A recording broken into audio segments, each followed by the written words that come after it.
Somewhere in southeastern Turkey, carved from limestone by hands that had never seen a city, never heard of a king, never written a single word down, there is a face. It stares out from the rock with an expression that's difficult to name. Not quite serene, not quite threatening, just present, watching, waiting maybe for someone to finally ask the right questions.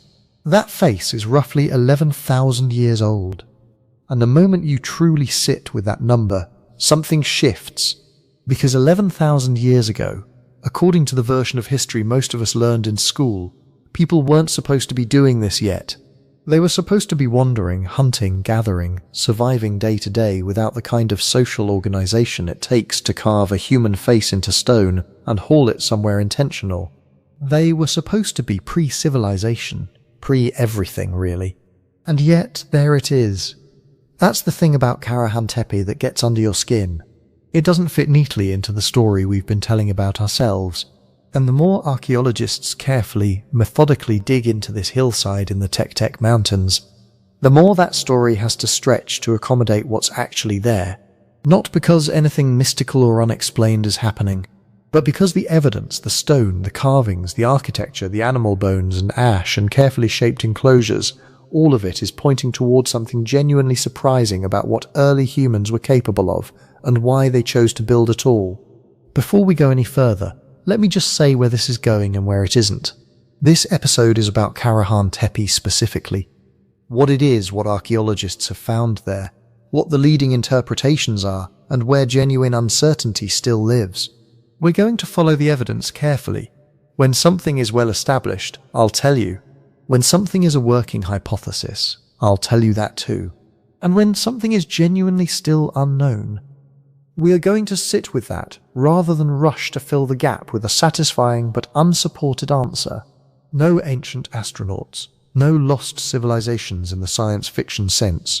Just a site that is strange and significant enough on its own terms that it doesn't need any of that. If you're listening to this right now, I want to know where you are and what time it is. Drop it in the comments, genuinely. There's something quietly remarkable about the fact that thousands of people are lying in the dark in completely different time zones, thinking about the same carved stone face from 11,000 years ago. Berlin at midnight, Melbourne at breakfast. Someone in a quiet suburb where it's just gone 2 in the morning and the house is finally still. That's its own kind of thing. Leave a comment. I read them. And if you'd like to listen without any ads, without any background music, just the story in the quiet, you can follow this show on Spotify. The link is in the description. It supports the work directly, and honestly, for sleep listening, it's the cleaner experience. Now, back to that face. The question at the center of this episode isn't just what is Karahan Tepe, though we'll answer that thoroughly. The deeper question is something that archaeologists have been wrestling with ever since sites like this started emerging from the soil. What were monumental ritual spaces for before there were cities?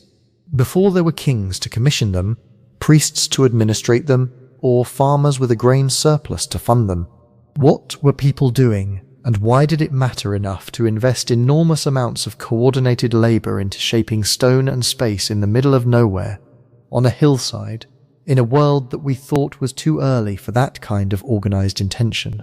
That question doesn't have a single clean answer, but it has several very good ones, built carefully from evidence that are reshaping how we understand the deep roots of human society.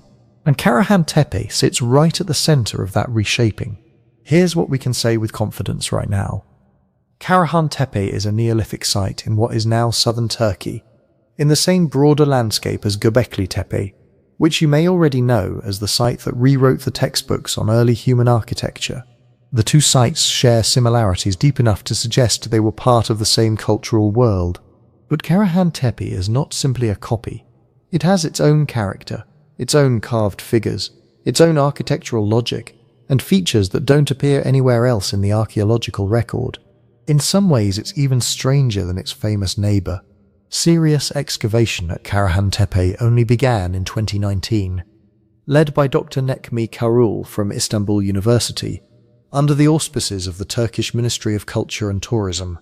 That means we are genuinely early in the process of understanding this place.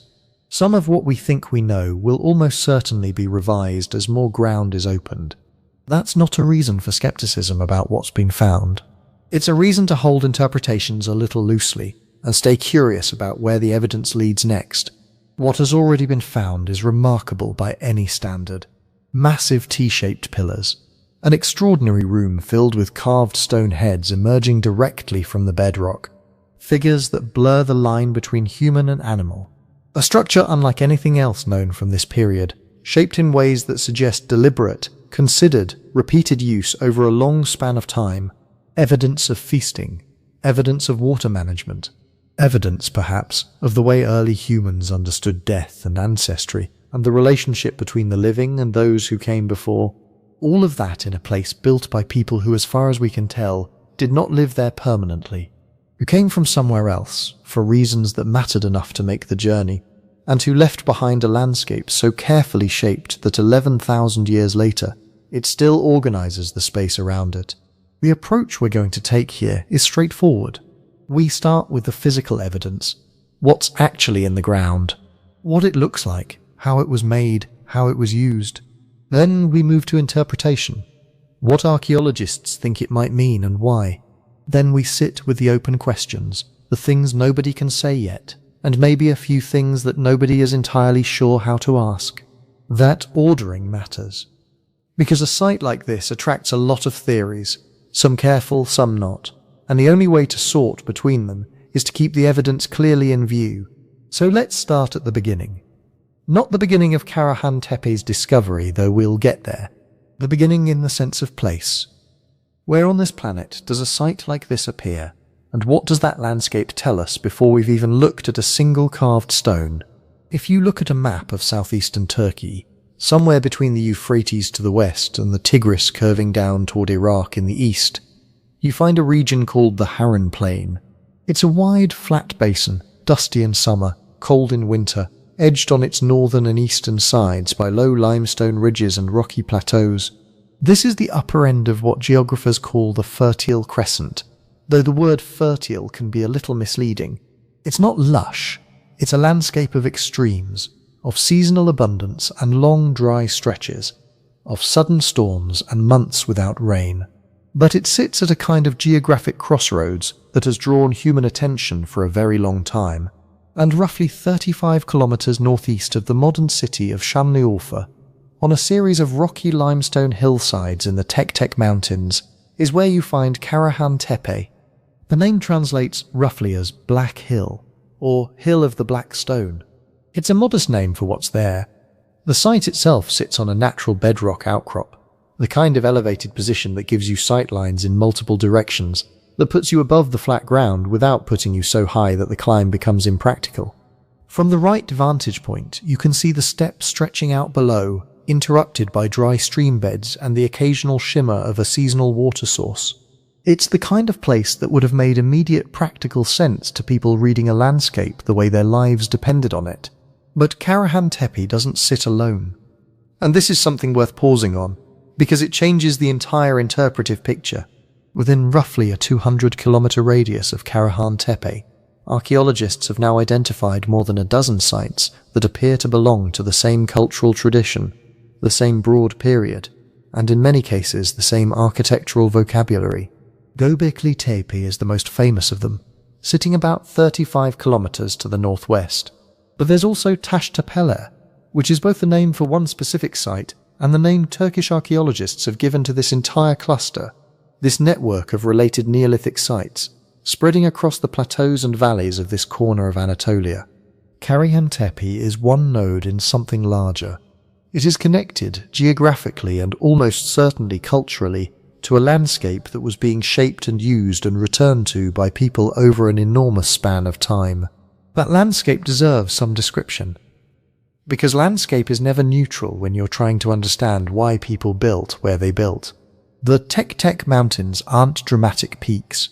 They're worn-down limestone formations, ridged and fissured, cut through by seasonal watercourses that fill after rain and go quiet in summer. The plateau edges offer natural promontories. The valleys between them channel movement, the way water moves, the way animals move, the way people move when they're traveling on foot between one place and another. You don't have to impose meaning on a geography like this. The geography imposes itself. The steppe vegetation of the region, the grasses and legumes and wild cereals, would have supported significant wildlife populations during the early Holocene. Gazelle, wild cattle, wild boar, birds in migration, the kind of resources that would pull mobile hunting groups back to the same territories in reliable seasonal cycles. And seasonal return is important here, because the leading picture of who was using these sites is not one of settled villagers living permanently on the hillside. It's one of groups that moved through this landscape, returned to certain places, and invested those places with meaning that accumulated over generations. The routes that connect these sites to each other and to the lowlands and river valleys further out follow the natural corridors of the terrain. Ridgelines, dry valleys, the logical paths that emerge when you move on foot through broken country and need to find water, avoid dead ends, and stay oriented. Several of the Taş Tepeler sites cluster near locations where seasonal springs or cisterns would have been viable, and Karahan Tepe itself sits near sources of water that would have been critical for any large gathering. Water shapes everything in an arid steppe environment. Where water appears, people follow. Where people follow with enough regularity, meaning starts to accumulate. This brings us to what archaeologists have started calling a ritual landscape. Not one temple, not one isolated monument dropped into an empty countryside, but a distributed network of special places, spread across a region, connected by physical routes and probably by shared cultural practice, shared stories, shared reasons for coming and returning. Think of it less like a cathedral standing alone in a field, and more like a set of sacred sites spread across a region that people navigated between over the course of a year or a lifetime. The landscape itself was organized. The individual sites were nodes in something relational. That concept, the ritual landscape, is an interpretive framework, not a proven fact, and it's worth being clear about that. But it's grounded in the spatial distribution of the sites themselves, in the similarities of their architecture and carved imagery, and in what we understand about how mobile and semi-mobile groups typically relate to significant places. It's a working model with real evidence behind it, and it shapes the questions archaeologists are asking at Karahan Tepe now. Now, when did all of this happen? The broad answer is that Karahan Tepe was in active use somewhere in the range of 11,000 to 9,500 years ago, which places it in a transitional period that geologists call the boundary between the late Younger Dryas and the early Holocene. The Younger Dryas was a sharp, cold, dry period that interrupted the warming trend after the last ice age. It ended roughly 11,700 years ago, quite abruptly by geological standards, and what followed was a climate shift toward warmer, wetter and more stable conditions across much of the Near East. This shift mattered enormously for human populations. It opened up new opportunities. It changed which plants grew where, which animals moved through which territories, which landscapes became suddenly more hospitable than they had been for centuries. The people using Karahan Tepe were living right in the middle of that transition. They were hunter-gatherers, or something very close to it, though the boundary between hunting and gathering and the earliest forms of plant management is itself blurry and contested in this period. What we can say is that there is no evidence of full agricultural villages at Karahan Tepe, no grain storage facilities, no domesticated crop remains in the proportion you'd expect from farming communities. The populations using this site were not, as far as current evidence tells us, feeding themselves primarily from cultivated fields, and that is the puzzle at the heart of the whole site.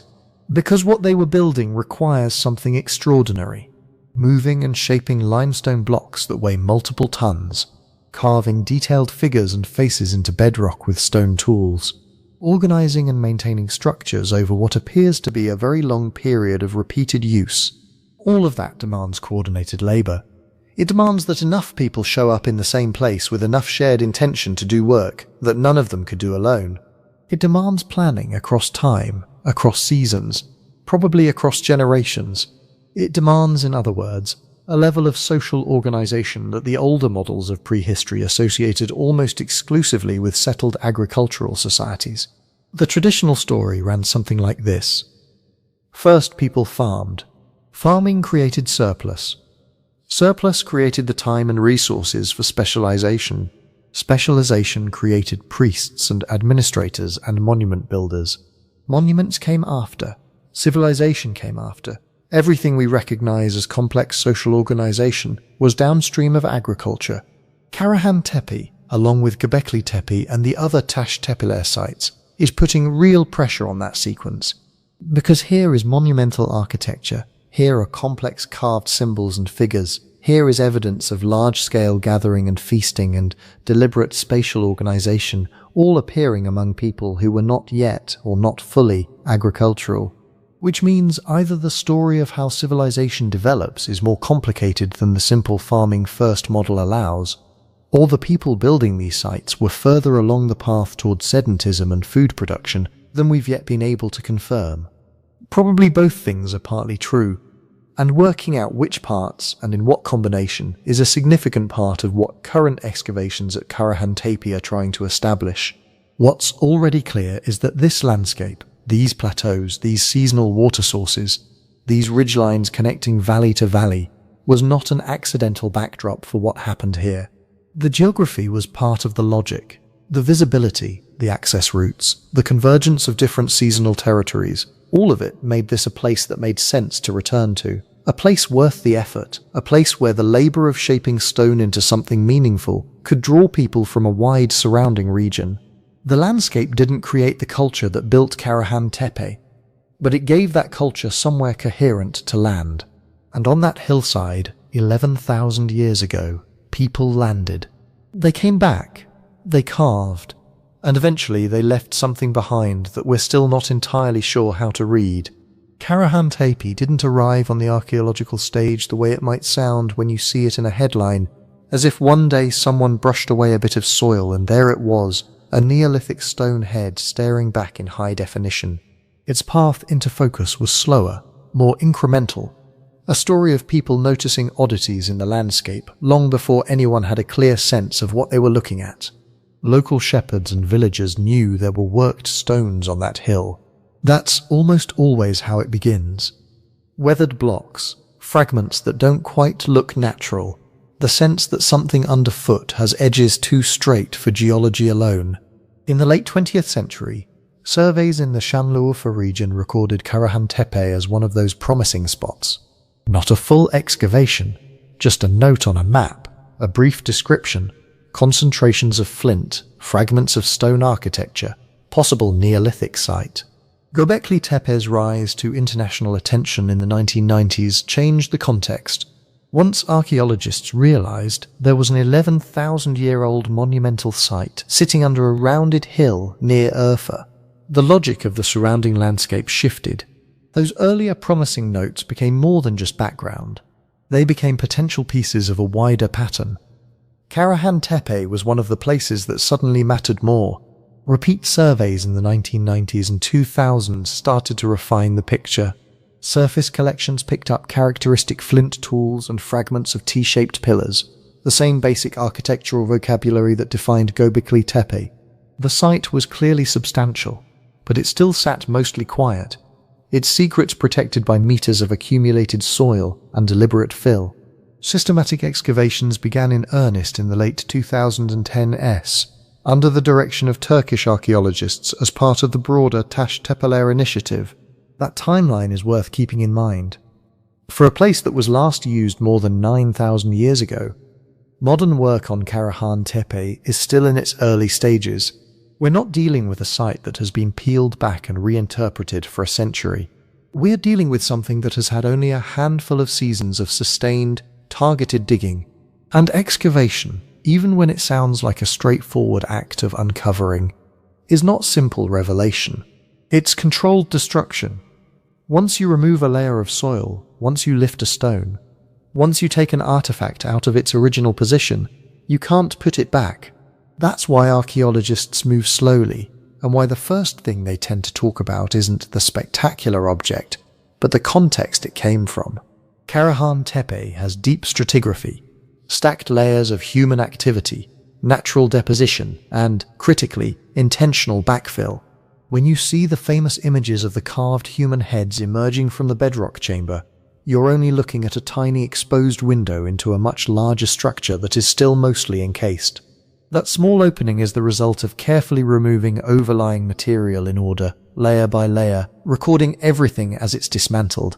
What can excavation reveal at a site like this? It can show the sequence of building and rebuilding.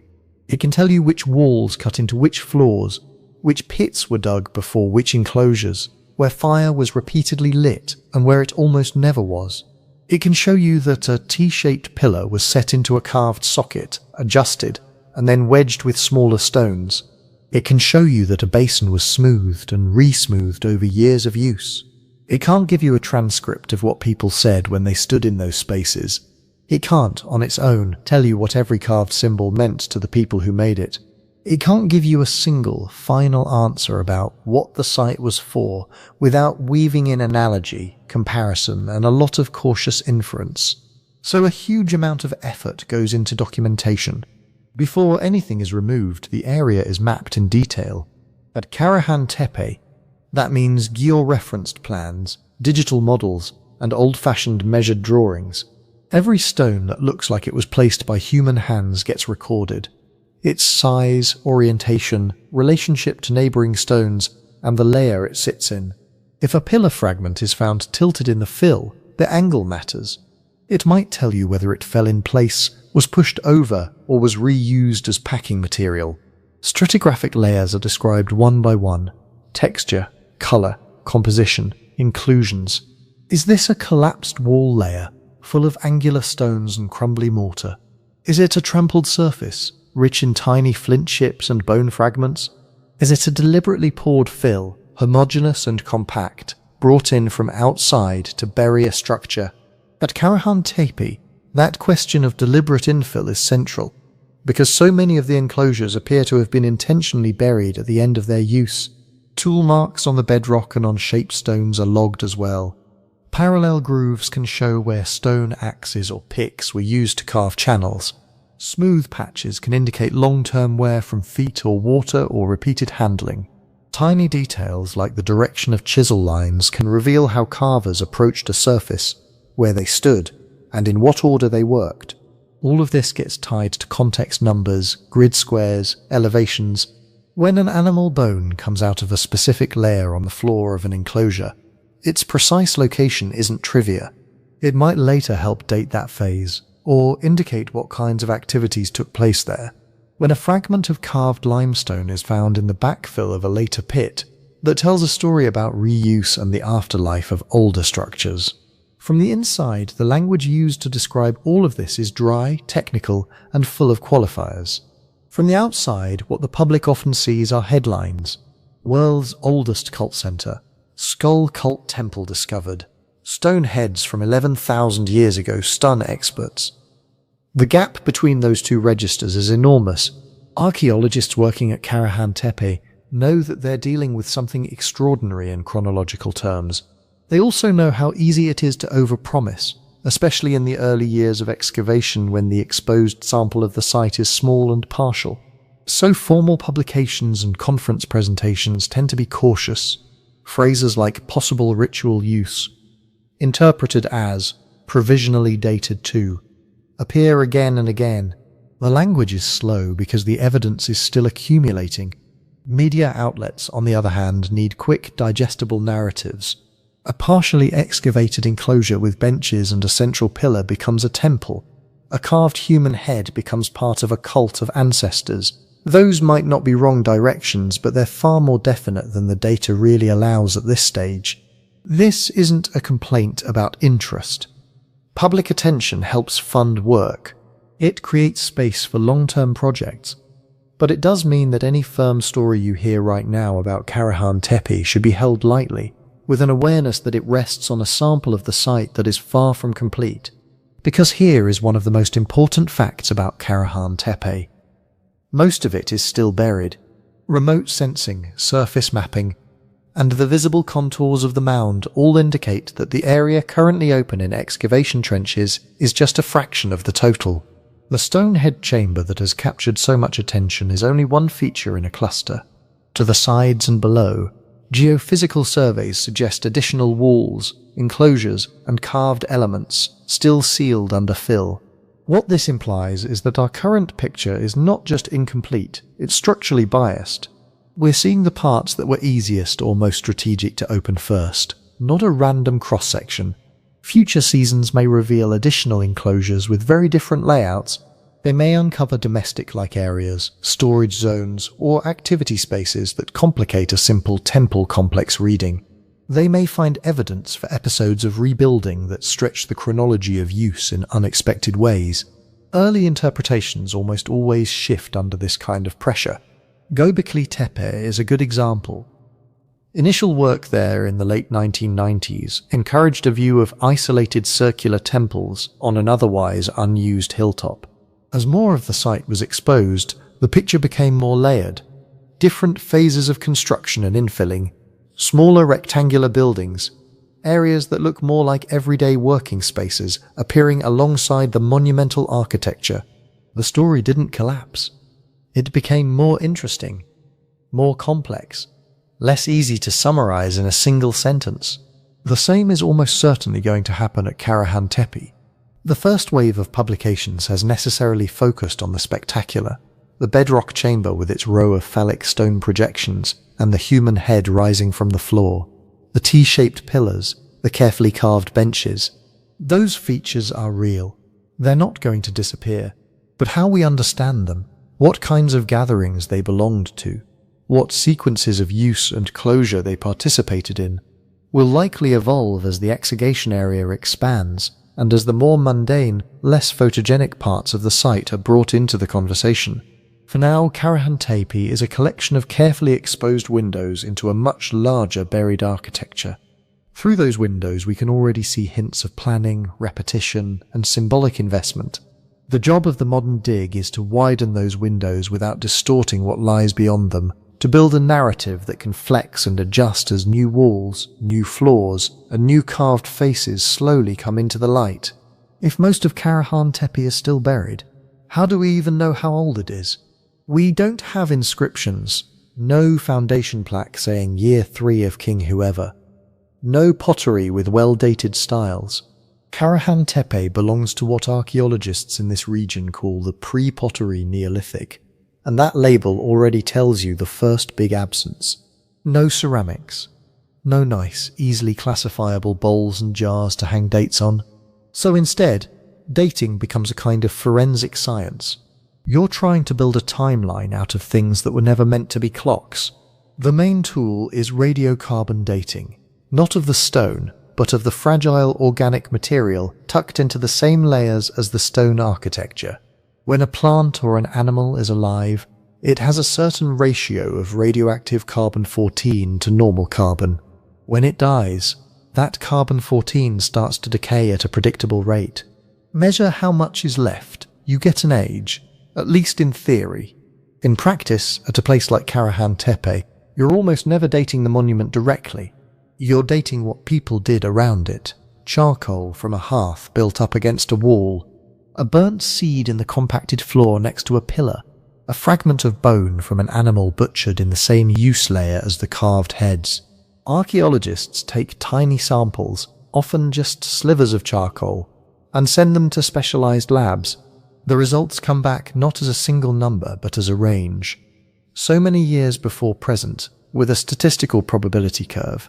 That curve then has to be calibrated against known fluctuations in atmospheric carbon over time. The end product is something like, with 95% probability, this sample dates to between 9,600 and 9,200 BCE. Now imagine dozens of those dates, each tied very precisely to a specific layer or feature.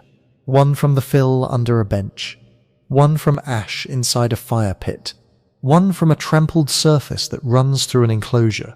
Alone, each date is just a band of uncertainty. Together, layered the way they were laid down in the soil, they start to sketch a chronology. But radiocarbon is only one part of the picture. The other big piece is relative dating, working out what came before what. Here stratigraphy becomes your first language. If a wall cuts through an earlier floor, the wall is younger. If a pillar base is sunk into a prepared pit, and that pit slices through an older deposit, the pillar phase comes after whatever activity created that earlier layer. If a series of benches are built against a pre-existing ring of orthostats, you've got at least two architectural moments. Archaeologists at Karahan Tepe spend a lot of time drawing these relationships as simple diagrams. Lines for walls, shaded areas for floors, arrows for cuts through. That diagram might look abstract, but it's really a time map. It tells you that Enclosure A had at least three major phases: initial construction, use and modification, and then intentional burial. Tool styles add another set of clues. The flint points, scrapers, and blades scattered through the layers at Karahan Tepe belong to a technological tradition we recognize from across the region. Certain point shapes, ways of preparing cores, methods of blade production all match what's known from early and middle pre-Pottery Neolithic sites in southeastern Anatolia and northern Mesopotamia. When you find the same toolkit made in the same way, in datable contexts across multiple sites, you start to be confident that you're dealing with roughly the same slice of time. And then there's architecture itself. The big T-shaped pillars, the arrangement of enclosures, the way benches hug the walls, all resonate strongly with what we see at Göbekli Tepe and other Taş Tepeler sites that have their own radiocarbon series. No one is arguing that Karahan is a copy of Göbekli, but they clearly speak a shared architectural language. That shared grammar is another anchor, tying Karahan Tepe into the broader pre-Pottery Neolithic world. All of this sounds neat and orderly when described from a distance. In reality, the ground refuses to cooperate. Charcoal samples might not be from the moment you think. There's what archaeologists call the old wood problem. If someone in the Neolithic cut down a tree that had already been alive for a few hundred years, burned the wood, and left charcoal in a hearth next to a pillar, the radiocarbon date you get is not the date the fire was lit. It's the date the tree stopped growing. You might overshoot the real activity by centuries. Deposits also get mixed. Burrowing animals, later human visitors, roots pushing through layers, even water movement can disturb sediments. A charcoal fragment can migrate down into an older layer. A bone can be dragged up into a younger one. When you get a radiocarbon date that doesn't fit the sequence, a suspiciously old date sitting above younger ones, or vice versa, you have to ask whether the sample has moved, whether the layer was already a jumble when it formed. Later disturbance adds another layer of complexity. Karahan Tepe isn't frozen in time. After its main use phases, people came back. They dug pits, they robbed stones, they may have reused parts of the mound in ways we don't fully understand. Islamic period graves have been found at Göbekli Tepe. Similar late intrusions are possible here too. Every later cut, every intrusive feature, is a chance for older material to be redeposited in younger contexts. This is why archaeologists are cautious about over-precision. When you see 11,000-year-old stone heads in a headline, it's not based on a calendar date, constructed on Tuesday, September whatever, 9600 BCE, at 3:14 in the afternoon. It's a shorthand for a broad window of time. Most of the radiocarbon evidence so far places the main monumental phase of Karahan Tepe somewhere in the early pre-Pottery Neolithic, broadly within the same early Holocene horizon as Göbekli Tepe's big enclosures. Think roughly between 9600 and 9000 BCE, give or take a few centuries in each direction.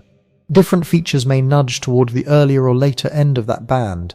Later use or reworking might stretch activity at the mound down into the 8th millennium BCE, but around 11,000 years ago is a fair, round number way of situating the site in the public imagination. That round number is doing a lot of work.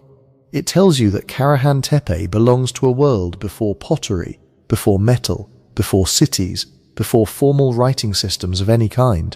A world in which domestication of plants and animals is just beginning to take hold, unevenly, region by region. A world brushing up against the end of the Younger Dryas, the last sharp cold snap before the climate settles into the relatively stable warmth of the Holocene. And this is where dating stops being just a technical exercise and starts to matter for the bigger story. Once you place Karahan Tepe in that early Holocene window, You can line it up with independent climate records, lake cores, cave stalagmites, glacial melt histories. You can see that people were carving these pillars and sculpting these heads in a landscape that was becoming greener, wetter, more forgiving than the one their immediate ancestors knew. Grasslands were expanding, wild herds were flourishing, new plant communities were appearing. At the same time, you can connect it to broader social transitions. Sites across the Levant and Anatolia show signs of increasing sedentism. People staying longer in one place, experimenting with cultivation, intensifying their use of particular patches of land. The pre-pottery Neolithic is when we see the first sustained investment in built environments. Stone architecture that isn't just a seasonal shelter, but a statement that this place matters. Karahan Tepe, on current evidence, sits right inside that hinge moment.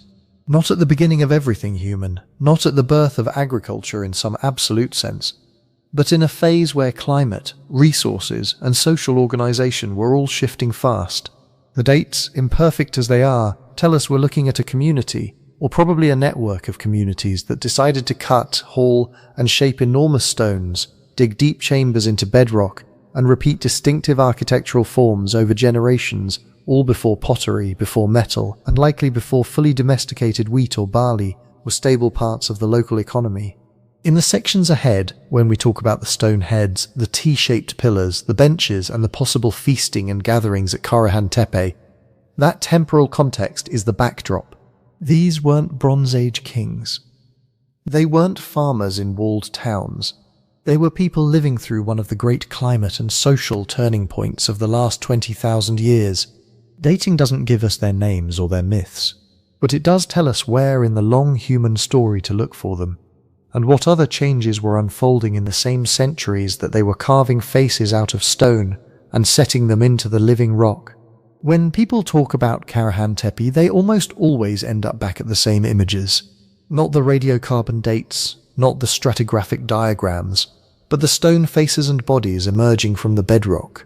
Because for all the abstraction of pre-pottery Neolithic ritual architecture, it's hard to stay abstract when you're staring at a carved human head, chin jutting out of the floor, sightless eyes fixed on a space that was once full of living people. Let's start with what is actually there. In one of the most talked about spaces at Karahan Tepe, a long, narrow chamber has been cut directly into the natural rock. Running along its axis, emerging from the bedrock itself, are a line of carved stone heads, not full statues hauled in and set down, but the rock of the hills shaped into necks and faces that seem to rise from the ground. They're not realistic portraits. Think stylized, simplified. The craniums are rounded, the faces are elongated. Noses are clearly defined, often strong and projecting. Mouths can be indicated as a shallow groove, or sometimes left ambiguous. The eyes are usually suggested rather than fully modelled, more like hollows or incised depressions than anatomically detailed orbs. They're not tiny trinkets. Some of these heads are human scale or slightly larger, big enough that if you were standing close, your own face would be not so different in size. Others are smaller, more like busts embedded in the architecture. What unites them is their integration with the space. They're not independent objects you could pick up and carry away. They are the room. Carving-wise, they sit in an interesting place between rough-hewn and carefully finished. You can still read the blows of stone tools in the facets of the cheeks or the curve of a skull. At the same time, it's obvious this wasn't casual doodling. The sculptors understood the stone, exploited natural planes and fracture lines, and brought out recognizable forms with surprising economy of detail. In some cases, heads appear in relation to more complete bodies. Karahan Tepe has produced carved human figures in high relief, including a striking upright male figure with strongly emphasized neck and shoulders, and clearly indicated sex. The style again is not naturalistic in the modern Western art sense. Limbs can be tubular, torsos smooth, muscles simplified into bulges and ridges, but there is an insistence on certain elements. The curve of the back, the angle of the shoulders, the relationship between head and body. Scale matters here. These are not tiny amulets tucked into a pocket. When bodies appear, they're often close to life size, or at least large enough to register as corporeal presences in a room. The upright male figure, for example, isn't towering like a colossal statue, but it stands at a height that would put its carved face somewhere around chest or shoulder level for an adult human standing near it. Intimate, not overwhelming. Placement is just as important as form. Those bedrock heads don't float randomly in space. They're aligned, oriented, repeating along the axis of a carefully shaped chamber. The carved bodies, where we have good context, are positioned in relation to architectural features. Thresholds, benches, pillar zones. One head projects from a wall at a height that would have put it directly into the sightline of anyone entering the space. Others are low, forcing your awareness down toward the floor. This choreography of gaze and movement is one of the clearest things we can say. Whoever planned these rooms thought hard about how people would move, where they would look, how stone faces would intersect with human bodies. Technically, the work sits comfortably within the broader tool tradition of the time. There's no evidence of metal chisels or exotic techniques. Everything we see could be done with flint and hard hammerstones, pecking, grinding, smoothing. If anything, the sophistication lies less in raw carving skill and more in the conceptual step, deciding to turn living rock into enduring human semblances at this scale, in these positions. What do they mean? This is where the ground gets softer. We can list possibilities, but each one is a hypothesis, not a solved puzzle. One cautious reading is personhood. In many societies, giving something a face is a way of recognizing it as a kind of person, even if it's not a literal human individual. The carved heads could be embodiments of someone or something that mattered, not necessarily portraits of named individuals, but presences with roles. They might be ancestors, not in the strict genealogical sense of this is great-grandmother so-and-so, but as condensed figures standing in for a remembered past. In communities without writing, without archives or photographs, faces and bodies carved into stone are one way to make the idea of those who came before tangible, visible, anchored to a place. They might be mythic beings, creatures from origin stories, culture heroes, beings associated with landforms or animals. If Karahan Tepe was a place where stories about the world were told and retold, populating the architecture with carved figures would weave those stories directly into the walls. They could even function as symbolic guardians. Setting watchful faces at thresholds or around focal spaces is a pattern we see in many later traditions. At Karahan Tepe, heads built into the architecture might have framed a boundary between ordinary ground and a space of heightened meaning. What we do not know is just as important. We don't know their names. No inscriptions tell us, this is so-and-so, lord of this or that, remembered for these deeds. We don't know if each head was meant to be a distinct individual or if they were intentionally generic, a repeated type of figure meant to evoke a category rather than a person. We can't say with confidence whether the people who carved them thought of them as alive in any sense, or simply as powerful images. We can't map a fixed meaning onto each placement. Was this line of heads a procession? A council? A set of witnesses? All of those analogies come from much later and very different cultural contexts. Comparisons with nearby sites can help set a frame, but they also show variation. At Göbekli Tepe, for example, you also get human-like representation. Some of the big T-shaped pillars carry low-relief human arms and hands, turning the entire pillar into a sort of abstracted anthropomorphic figure. There are also separate sculptures, human heads, sometimes separated from their bodies, animal-human hybrids, and ambiguous beings. Other Taş Tepeler sites show smaller figurines, carved heads that may have been detachable, and a general interest in human and animal forms. Across the pre-Pottery Neolithic of this region, the theme of representing human-like beings is clearly present.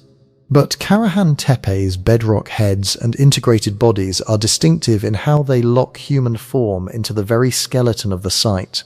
At Göbekli, pillars can be removed, repurposed, re-erected. At Karahan Tepe, once you carve a face out of the living rock of a chamber, that face is tied to that chamber unless you literally destroy the space. This brings us to social memory. In a world without written records, how do you remember who you are across generations? How do you keep track of alliances, of origins, of obligations that extend beyond the living members of your group? One answer is architecture that carries memory. Not just walls and roofs, but walls and roofs populated by faces. A carved head is a durable mnemonic. Children can be told, "This is where we speak to those who were here before us." Elders can point, "This place belongs to such and such people. Their faces are in the stone." Stories can be attached to specific figures. When you stand between these two heads, remember the time when you don't need a literal one-to-one mapping of head to individual for this to work. The power lies in repetition. Every time people gathered in these chambers, every time someone ran their hand along a stone nose or glanced at a line of faces while listening to a story, the association between place, people, and past would deepen. The stone doesn't preserve the stories themselves. Those are gone. But the choice to fill a chamber with carved human forms, to make human representation a central theme of the architecture, hints that memory and identity were at stake here. These weren't just decorative touches on otherwise functional structures. They were part of how space was made meaningful, part of how groups with no archives, no written chronicles, and no monumental inscriptions could still create a deep, shared sense of we, anchored in rock and face and body. And those same carved beings lead us straight into the next layer of the site's language, the T-shaped pillars themselves, and the strange, consistent grammar with which they are arranged. If the carved heads and bodies at Karahan Tepe are the words that feel most human to us, the T-shaped pillars are the grammar that keeps showing up across the whole region. Strip them down to basics and the form is simple: a vertical shaft, a horizontal block set on top. Together they make a giant stone T. No faces, no legs, just that clean, abstract profile. What's striking is how consistent that profile is once it appears. At Karahan Tepe, Göbekli Tepe, and several of the other Taş Tepeler sites, you see the same basic formula: tall limestone monoliths, roughly rectangular in cross-section, with a clearly defined crossbar at the top. Heights and proportions differ from enclosure to enclosure, and from site to site, but the underlying idea holds: a standing stone with a head that projects. This isn't random boulders propped up because they happen to be handy. It's a repeated type, a form that people recognized, reproduced, and arranged in patterned ways. Now, what was that form supposed to be? Here's where that line between description and interpretation matters. One influential reading, based mostly on Göbekli Tepe but applicable here, is that these T-pillars are stylized human figures. At Göbekli, some of the big T's clearly carry carved arms, hands, belts, and even loincloths in low relief along their sides. When you see those, it's hard not to read the upright shaft as a torso, the crossbar as shoulders, the whole thing as a standing being. Karahan Tepe's pillars, as far as current excavation shows, are generally less lavishly decorated. We don't yet have the same density of carved arms on pillar edges that Göbekli has made famous, but the basic geometry is there, and some pillars do carry incised lines, abstract motifs, or shallow reliefs. A few hint at that same body plan. Vertical as trunk, horizontal as upper body. Still, they are people is an interpretation, not a proven fact. They could be person-like. They could be markers of presence, embodiments of something that is not strictly human but is someone in the cosmology of the builders. They could even stand in for multiple categories at once: ancestors, protective beings, mythic figures, all condensed into a single standardized outline. What we can say is that the T-shape gives these stones a kind of latent anthropomorphism. Even if no arms are carved, a column with a horizontal top just reads differently to a human eye than a pure post. It suggests direction, orientation, an implied front and back. And that might be the point, because once you have this repeatable, semi-anthropomorphic pillar form, you can start arranging them in systematic ways. You can give them roles in space. At Karahan Tepe, T-shaped pillars appear in more than one context. Some anchor circular or oval enclosures. Others stand in more linear or clustered arrangements. We see central pairs. We see perimeter rings. We see solitary pillars paired with benches or thresholds. Every time, there's a sense that somebody was working with a known vocabulary. 2 big pillars in the center, smaller ones around. Pillars aligned along this axis. This kind of pillar in this kind of space. This is what archaeologists sometimes call a monumental grammar, not grammar in the linguistic sense of verbs and nouns, but in the sense of rules about what can go where, what combinations are meaningful, and what feels right to repeat. That grammar extends beyond Karahan Tepe itself. Göbekli Tepe has the famous circle enclosures, each with a pair of massive central T-pillars facing each other, surrounded by smaller Ts embedded in the walls. At Karahan, the arrangements are not carbon copies, but the family resemblance is clear. There are enclosures with dominant pillars, subordinate pillars, and an emphasis on facing, orientation, and symmetry. Other Taş Tepeler sites show variants again, more modest Ts, fewer carved details, different wall constructions, but the underlying gesture, set up T-shaped monoliths, organized space around them, keeps recurring. This suggests we're not looking at a single site's eccentricity. We're seeing a regional architectural tradition, a shared ritual language expressed in stone. Standardized forms are powerful for that. If everyone in your wider world recognizes a T-pillar as a particular kind of being, or a marker of a particular kind of space, you can walk into a gathering place 100 kilometers from home and still understand the basic layout.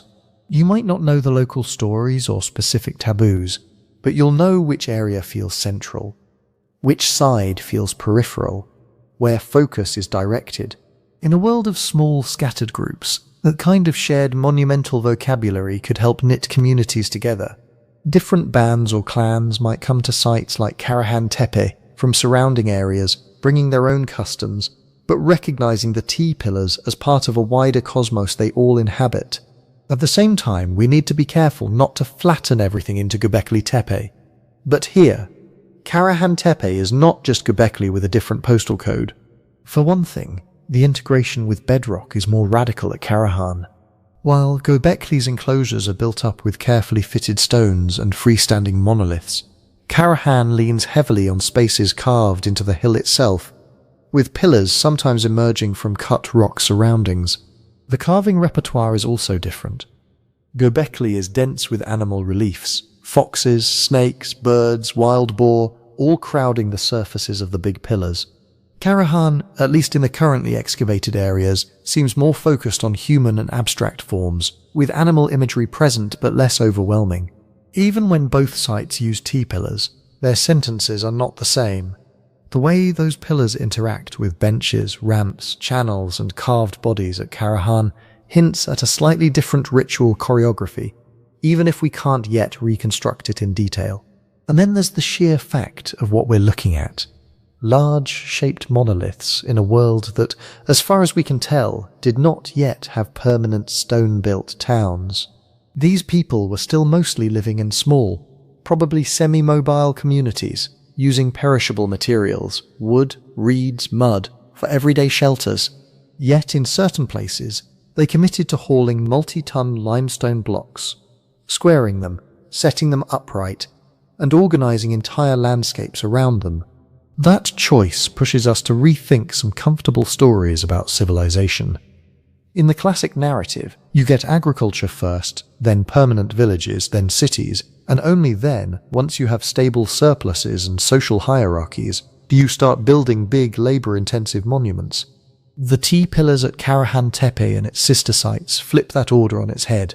Here, monumentality appears early, before pottery, before clear evidence of dense, year-round urban settlements, before the kind of bureaucratic apparatus we usually imagine marshalling large workforces. So what does it mean to build with stone at that scale, in that context? It suggests that the desire, or perhaps the perceived need, to create durable, shared ritual spaces can arise even in societies that are not yet civilized in the textbook sense. That coordination, planning, and sustained collective effort can be organized around gatherings, feasts, stories, and ancestors just as effectively as around kings and palaces. The T-shaped pillars are part of that story. They are not just inert slabs. They are the recurring signs that mark out these places as special, as different from daily life. They are the consistent characters in a landscape of ritual that stretches across hills and valleys. Stand among them, and even if we've lost the original scripts, you can still feel that you're in the middle of a sentence written in limestone, using a grammar we're only beginning to sound out. And once you pay attention to that grammar, another layer comes into focus. What these pillars share with other carved forms at the site, from overtly phallic stones to fully embodied figures, and how bodily imagery, human and otherwise, was woven into the architecture of gathering. Once you start noticing the bodily hints in the T-pillars, it becomes harder to ignore some of the more explicit stones at Karahan Tepe, because not all of the uprights here are abstract. Some are unmistakably, deliberately phallic.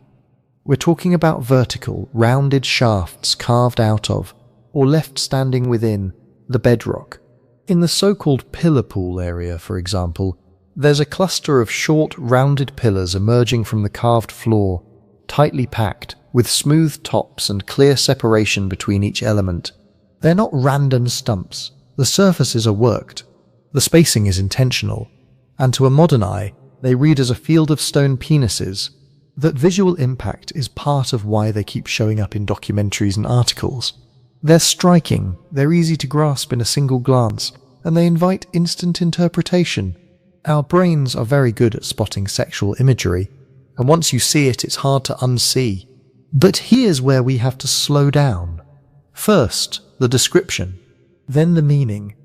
Formally, these stones are upright, rounded monoliths, generally shorter than the towering T-pillars. Many are carved directly from the surrounding bedrock, so they're rooted in the hill itself rather than set into prepared sockets. They cluster in specific spaces rather than being distributed randomly across the site. At least in the excavated areas, they show up in what look like architecturally bounded zones. The sunken chamber with the central face at one end, the carved basin-like features, the tight forest of little pillars. Context matters too. These phallic forms are not sprinkled around domestic hearths or scattered across living floors. They appear in what archaeologists interpret as special use spaces, enclosed, sometimes sunken, sometimes associated with benches, steps, or carefully shaped walls, spaces that already feel set apart from the routines of daily subsistence. So we can say, carved stone uprights with phallic overtones, clustered in architecturally distinct areas, often integrated into the bedrock. That's the observation. What they meant is the hard part. The most obvious modern reading is that they're about sexuality, fertility, masculinity, maybe power. That reading isn't baseless. Across many later cultures, phallic imagery is tied to ideas of generative force, the ability to create life, to guarantee crops, to protect communities by channeling some kind of raw potency. Early Neolithic sites in other regions sometimes show similar themes. In parts of southeastern Europe and the Levant, we find figurines that emphasize breasts and hips, or occasionally male genitals, in ways that clearly foreground reproductive anatomy. At Çatalhöyük, a few thousand years after Karahan Tepe, bulls' horns and animal bodies are built into walls and platforms in ways that likely carried associations of strength, virility, and abundance. So it's reasonable to think that Neolithic communities had symbolic systems in which bodies, human and animal, stood in for bigger concepts, reproduction, continuity, protection, social roles. But reasonable is not the same as proven. Those stone shafts at Karahan Tepe could have layered meanings. They might encode fertility ideas, yes, but they might also mark status differences, age grades, or mythic episodes we know nothing about. A cluster of pillars might represent not a bunch of penises in the way a modern mind jumps to, but a group of beings, a lineage, or a moment in a story that happened to be expressed with a bodily metaphor. Consider the relationship between the T-pillars and the more overtly phallic ones. If the T's are semi-anthropomorphic, bodies reduced to torso and shoulders outlines, then the carved heads and the carved genitals at the site could be seen as filling in the rest of the figure, but in separated, specialized ways. One space emphasizing faces and gazes, another emphasizing generative organs, another leaving the body as an abstract presence. That fragmentation of the body, Head here, sex there, torso everywhere, could itself be symbolic. Maybe different architectural zones corresponded to different aspects of personhood, identity, reproduction, social ties, protective power. The whole person was never shown all at once, but distributed through the architecture. Again, that's an interpretive model, not a settled fact. What anchors it is the pattern. Bodily forms repeat. They're not accidental, and they show up right at the beginning of large-scale stone architecture in this region. Why would explicit body symbolism appear so early? One possibility is that when communities start investing huge effort into a specific place, hauling stone, carving bedrock, organizing work crews, they also need ways to make that place feel socially and cosmologically loaded. You don't just build a big empty chamber, you populate it with meanings. The easiest way to do that for a human mind is to lean on the most familiar reference point you have, the body you live in. Your own form becomes the template for thinking about the world. Up, down, front, back, center, periphery. All of these spatial ideas can be mapped onto bodies. So can ideas of inside and outside, hidden and revealed, pure and polluted. Genitals in many societies sit right at the crossroads of those oppositions. Powerful but vulnerable. Necessary for continuity but often wrapped in rules and taboos. That brings in another angle we can't rule out. Humor and taboo. It's easy to imagine these stones only in solemn terms, as if every ritual was heavy and grave. But in many documented traditional societies, ceremonies that deal with sex, fertility, or initiation are shot through with laughter, teasing, and deliberate shock. Jokes and embarrassment can be tools for teaching and bonding. Carved phallic stones in a restricted chamber could have been part of rites that mixed awe with awkwardness, testing the reactions of initiates, marking transitions from childhood to adulthood. Do we know that happened at Karahan Tepe? No. But when we see explicit sexual imagery in other early Neolithic contexts, it is often bound up with controlled access, performance, and social learning, not just with abstract fertility cults.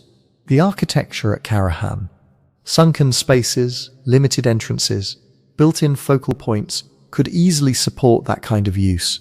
A different but related theme is protection. In some later Near Eastern traditions, exaggerated genitals or sexual scenes appear as apotropaic symbols, meant to ward off harm, not invite it. The logic is that raw, uncontrolled life force can scare away or overpower dangerous forces. It's possible that the builders of Karahan Tepe saw generative organs not just as symbols of making life, but as shields against what threatened life. Disease, drought, misfortune. Here the context of the early Holocene matters again. These communities were living through major environmental shifts. Water regimes were changing. Game distributions were in flux, rooting powerful symbols directly into the bedrock. Quite literally carving potency into the bones of the hill could have been a way of stabilizing a world that felt unstable. Through all of this, it's important to come back to what archaeologists can say with some confidence, and where the boundary lies. We can map where the phallic pillars occur, how they relate to other features, what their sizes and orientations are. We can compare them to similar motifs at Göbekli Tepe and across the wider Taş Tepeler landscape, where overt male anatomy is less common but not absent. We can note that body parts, heads, arms, hands, sometimes genitals, are recurring elements in this regional symbolic toolkit. We can also say that the combination of standardized pillar forms, carved human heads, and explicit sexual imagery suggests a coherent, embodied way of thinking about ritual space. These monuments were not neutral markers. They were someone, or something, to the people who built them. They organized not just movement, but meaning. Beyond that, we're in the realm of carefully framed possibilities. Fertility, masculinity, power, protection, regeneration, social roles, humor, taboo, initiation, all alive hypotheses, some more strongly grounded than others, all needing more data, more context, and more comparative work. What we shouldn't do is collapse those possibilities into neat, single-line explanations. It's a fertility cult. It's a temple of masculinity. Those sound satisfying, but they flatten what was likely a dense web of associations. The safest position is also the most interesting one. These people were using their own bodies as a primary language for thinking about the world, and they were willing to carve that language into stone at a monumental scale. The details of the grammar are lost, but the basic fact of embodiment is written everywhere, and that embodied symbolism doesn't float in the abstract. It's anchored in specific built spaces, enclosures with benches, thresholds, and carefully orchestrated movement. To understand how those phallic pillars and T-shaped bodies actually functioned in practice, we have to look not just at the stones themselves, but at the rooms they're in, the paths that lead to them, and the ways people may have gathered, sat, watched, and participated around them. If you strip away the symbolic readings for a moment and just pay attention to the shapes of the spaces, another pattern comes into focus. Karahan Tepe is full of places designed for people to be together. Not in the loose, open way that a campsite or a hunting ground brings people together, but in highly structured, almost choreographed ways. You don't just show up and mill around. The architecture tells you where you can stand, where you can't, where your attention is supposed to go. Take the sunken enclosures. These are not random pits. They're cut down into the bedrock with steep walls, clear entrances, and internal features that organize how bodies move and where they rest. Around the inner edges, you often find continuous ledges or stepped benches carved right out of the stone. They're at a human-friendly height. You could sit on them. You could line people up along them. You could create a ring of bodies wrapped around whatever is in the middle. In the pillar pool area, that whatever is a cluster of short phallic uprights. In other enclosures, it's a pair of taller T-pillars, a carved head, a basin, a focal stone. In every case, the logic is similar. A circumscribed interior, seating or standing places around the perimeter, and a strongly marked center or focal end. That's an architecture of gathering. It suggests scenes like this.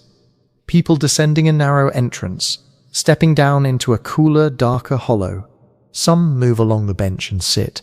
Others stand behind them. Attention naturally settles on the central pillars, or on the carved face at the far wall, or on whoever is allowed to stand in that inner zone and do something. The stones don't just exist, they stage an event. You can see the same principle at Göbekli Tepe.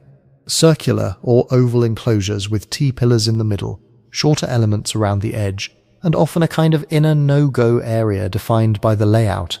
Karahan Tepe shares that basic grammar, but with its own twists. More work sunk into the living rock, more explicit sculptural elements carved from the floor itself. The repetition matters.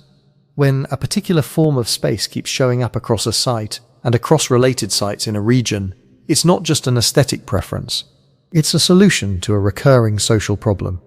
How do you bring a group of people together in a way that makes their roles clear? How do you control who gets to speak, who gets to act, and who has to sit and watch? Architecture is one answer. A bench set against the wall is not neutral. A raised step, a narrowed entrance, a sunken floor. Each of these shapes behavior. If you carve a continuous bench, you've created a ring of equals, or at least the appearance of one. If you leave a gap in that bench at a particular point, and emphasize a central pillar nearby, you've created a privileged axis of approach. Someone can stand there and be framed by stone, literally set apart. Archaeologists often use neutral words like enclosure or special building for these spaces. They don't want to smuggle in assumptions. But if you imagine them as theatres of a sort, places where performance happens and audiences form, they become easier to think about. Performance here doesn't have to mean elaborate drama. It can be as simple as storytelling, as formal as a seasonal rite, as intense as initiation or conflict mediation. A person or small group stands or moves within the inner zone. Others sit along the benches, watching, responding, maybe chanting or participating at scripted moments. The architecture creates lines of sight. It funnels sound. It defines who is in and who is out, even within the same hollow. This is where the term ritual starts to both help and get in the way. Ritual is a broad, convenient label. It tells us that the activities in these spaces were probably not everyday tasks like napping tools or butchering game. The effort invested, the recurring layouts, the symbolic carvings, all point toward actions that were special, repeated, and meaningful in more than a practical sense. But if we just say ritual building and stop there, we flatten the possibilities. What we can infer are some basic types of activity. People sat, people stood, people needed to see a focal point. People likely came and went in groups, not one by one. The presence of benches and raised or centrally positioned stones suggests roles, performers and observers, leaders and followers, initiates and elders, or perhaps representatives of different lineages facing one another across a shared centre. From ethnographic parallels in many small-scale societies, we know that such spaces are often used for a bundle of functions: settling disputes, making collective decisions, receiving visitors, marking life cycle transitions, conducting offerings to unseen beings, retelling origin stories. The same ritual house might host all of these at different times of year. Nothing at Karahan Tepe compels a single interpretation, but the combination of communal seating, restricted access, and dominant central symbols is exactly what you'd expect if these were multi-purpose gathering houses rather than temples in the later single-god sense. But raises a bigger question. Were these places in the middle of where people lived, or set apart as destinations? Here the evidence is still unfolding. So far, Karahan Tepe doesn't show extensive domestic architecture, rows of houses, thick layers of everyday trash, the way later Neolithic villages do. Instead, we see clusters of special buildings, bedrock-cut spaces, and monumental stones. That has led many researchers to lean toward the episodic gathering place model, people living in smaller camps across the landscape, coming here seasonally for big events. Göbekli Tepe has often been described in similar terms. No clear houses, lots of enclosures, lots of feasting debris. A place you go to, not a place you wake up in every day. But that dichotomy, ritual centre versus settlement, might be too sharp. A site can be both more and less than a permanent village. People might have stayed here for weeks or months during certain seasons, then dispersed. Small groups might have used particular enclosures more often, while the full community assembled only rarely. There could have been lightweight shelters, now erased, around the more durable stone cores. Whatever the pattern, the architecture suggests that when people were here, being together in structured ways was the point. Which brings us back to the social problems monuments might be trying to solve. Anytime you have multiple bands or families coming together, you get opportunities and tensions. You want to exchange mates, share information, and build alliances. You also risk jealousy, conflict over resources, disputes about past wrongs. A big labour-intensive, symbol-rich enclosure offers a kind of neutral stage for working those issues out. It anchors group identity. We are the people who built this. It channels pride away from individual boasting and into shared achievement. It provides a physically impressive reminder of collective obligations, debts, and histories. At the same time, the internal layout gives you tools for managing status and conflict. Elders on one side, younger people on another. Leaders near the focal pillar, rival factions facing one another across it. Agreements made, oaths sworn, stories told about times when the ancestors, whose presence is suggested by those carved heads and bodily symbols, dealt with similar problems. Ritual, in this sense, isn't a separate sphere from politics or economics. It's the medium through which those things are stabilized.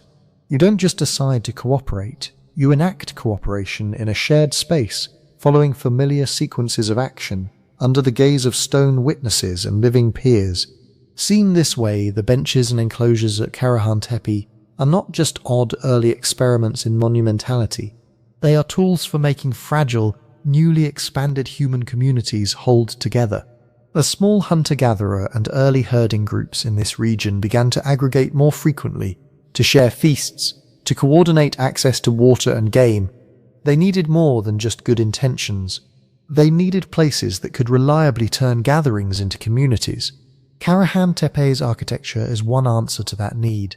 Cut into the bedrock, shaped for sitting and watching, oriented around powerful focal stones. These enclosures are like fossilized social technologies.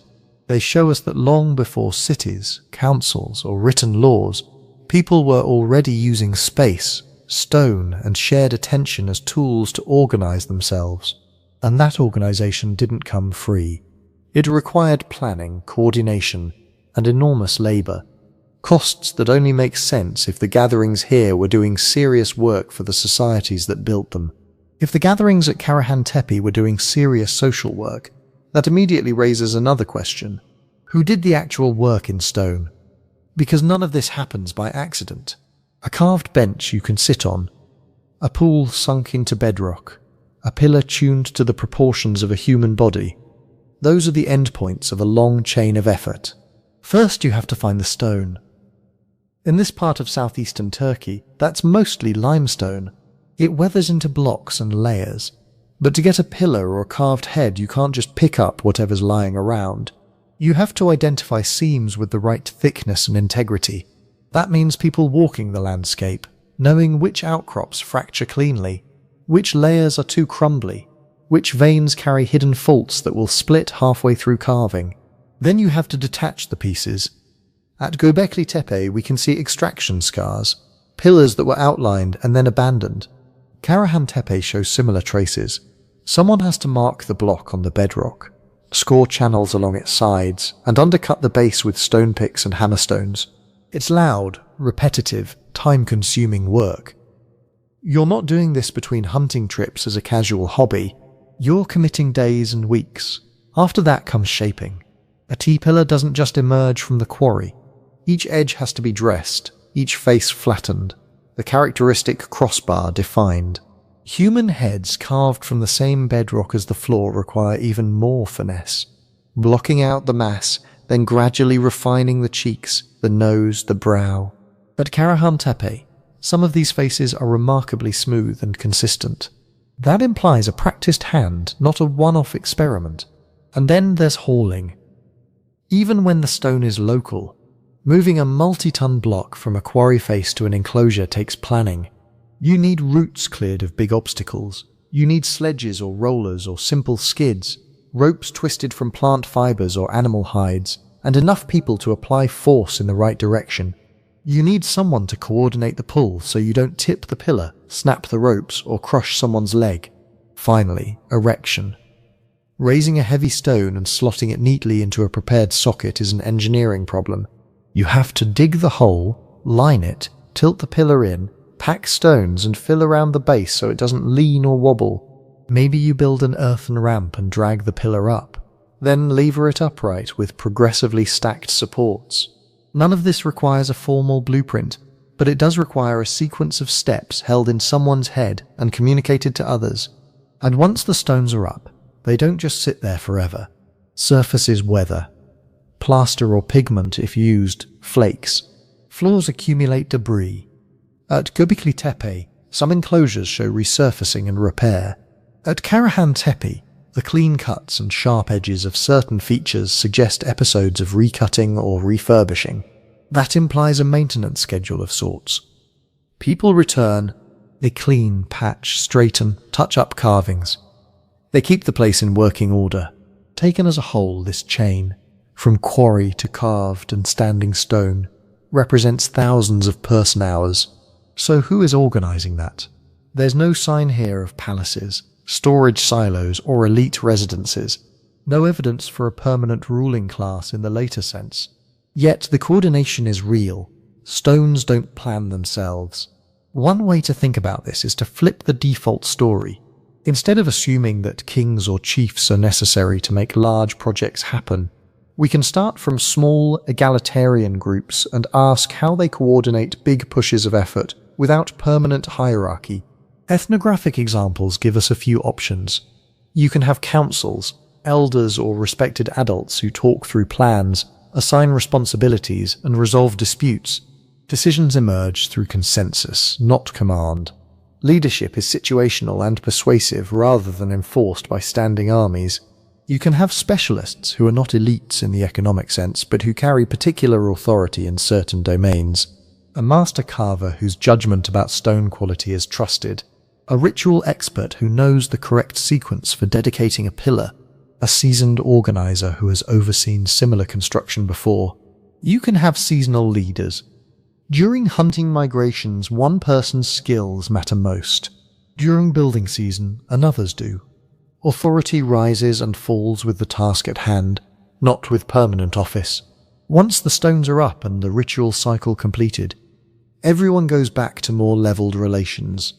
Karahan Tepe could easily have been managed through this kind of flexible, task-specific hierarchy.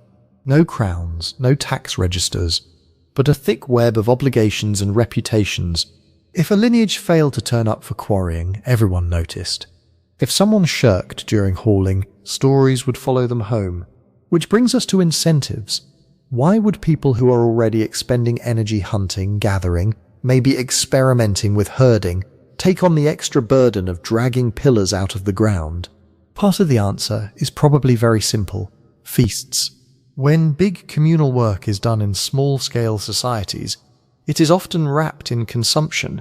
You come to help with construction because there will be meat, grain, drink, maybe rare treats.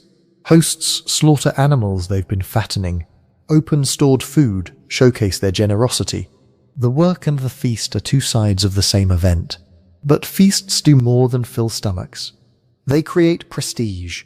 If your family, or your band, or your clan is known for underwriting the labour at Karahan Tepe, providing workers, meat, stone know-how that becomes social capital, people tell stories about your contribution. Your name is attached to parts of the site. Maybe certain benches, enclosures, or carved motifs are associated with particular groups. That prestige comes with obligations. If your ancestors helped raise the first pillars, you are expected to show up to maintain them.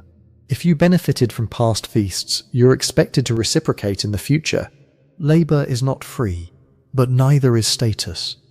There's a running account book written in memory rather than on clay.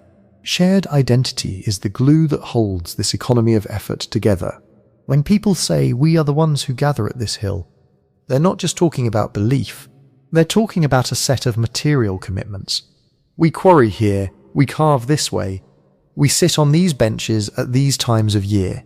The site itself becomes a ledger of cooperative acts, a physical record of who has invested in the relationship. Within that system, skilled artisans occupy a special niche. Someone has to remember which limestone beds flake cleanly. Someone has to know how to keep a pillar from cracking as the T-shoulders are cut. Someone has to be able to reproduce a particular style of face, body, or animal motif so that new carvings look right to the community. That knowledge isn't purely individual. It has to be passed on. You can imagine apprentices watching older carvers, trying out techniques on smaller stones, gradually entrusted with more visible tasks. Styles would be learned and corrected. No, the shoulders are too narrow. Our pillars don't look like that. Over time, this creates lineages of craft, not just of blood. You might be child of X, and also student of the master who carved that head. Archaeologically, we see hints of this in the consistency of certain forms across multiple enclosures, and across the wider Taş Tepeler region. The same basic T-shape, similar proportions, recurring ways of representing animals and abstract signs. These are not random. They're signatures of an ongoing teaching tradition. Each new episode of building or refurbishment strengthens that tradition, maybe every few years or every few decades. A bench is extended, an enclosure deepened, a new pillar added. Each time the community revisits the techniques, reenacts the social organization needed to mobilize labor, reaffirms who knows what and who owes whom. What began as a big, perhaps unprecedented effort to cut a first enclosure into bedrock becomes, over generations, a pattern. This is how we do things. Children grow up watching adults work here. Later, they become the ones swinging hammerstones. The site becomes layered, not just physically but socially. And that, perhaps, is the deepest logic behind the enormous investment of effort at places like Karahan Tepe and Göbekli Tepe. You're not just making a stage for one event, or even for one generation. You're making a place that can hold the community together across time. Stone is stubborn. Once a pillar is raised, it outlives its makers. Once a face is carved into the wall of a sunken room, it can stare back at people who never knew the person who shaped it. Investing labor in this kind of material anchors stories, obligations, and identities in something more durable than memory alone. When small, mobile groups decide to sink their sweat into bedrock, they are, in a sense, betting on the future. They're saying, others will come after us who will care enough to keep this going. Our descendants, or our allies, or whoever inherits this hill, will see these stones and know they belong to a chain of work and gathering that stretches beyond any one lifetime. Karahan Tepe, with its carved benches, its cut-down chambers, its carefully raised pillars, is one of the earliest places where we can see that bet made visible. It shows us that long before cities and bureaucrats, humans had already discovered a powerful truth.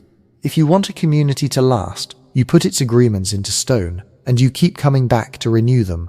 If people are coming back to renew those stone agreements, something has to make the trip worthwhile.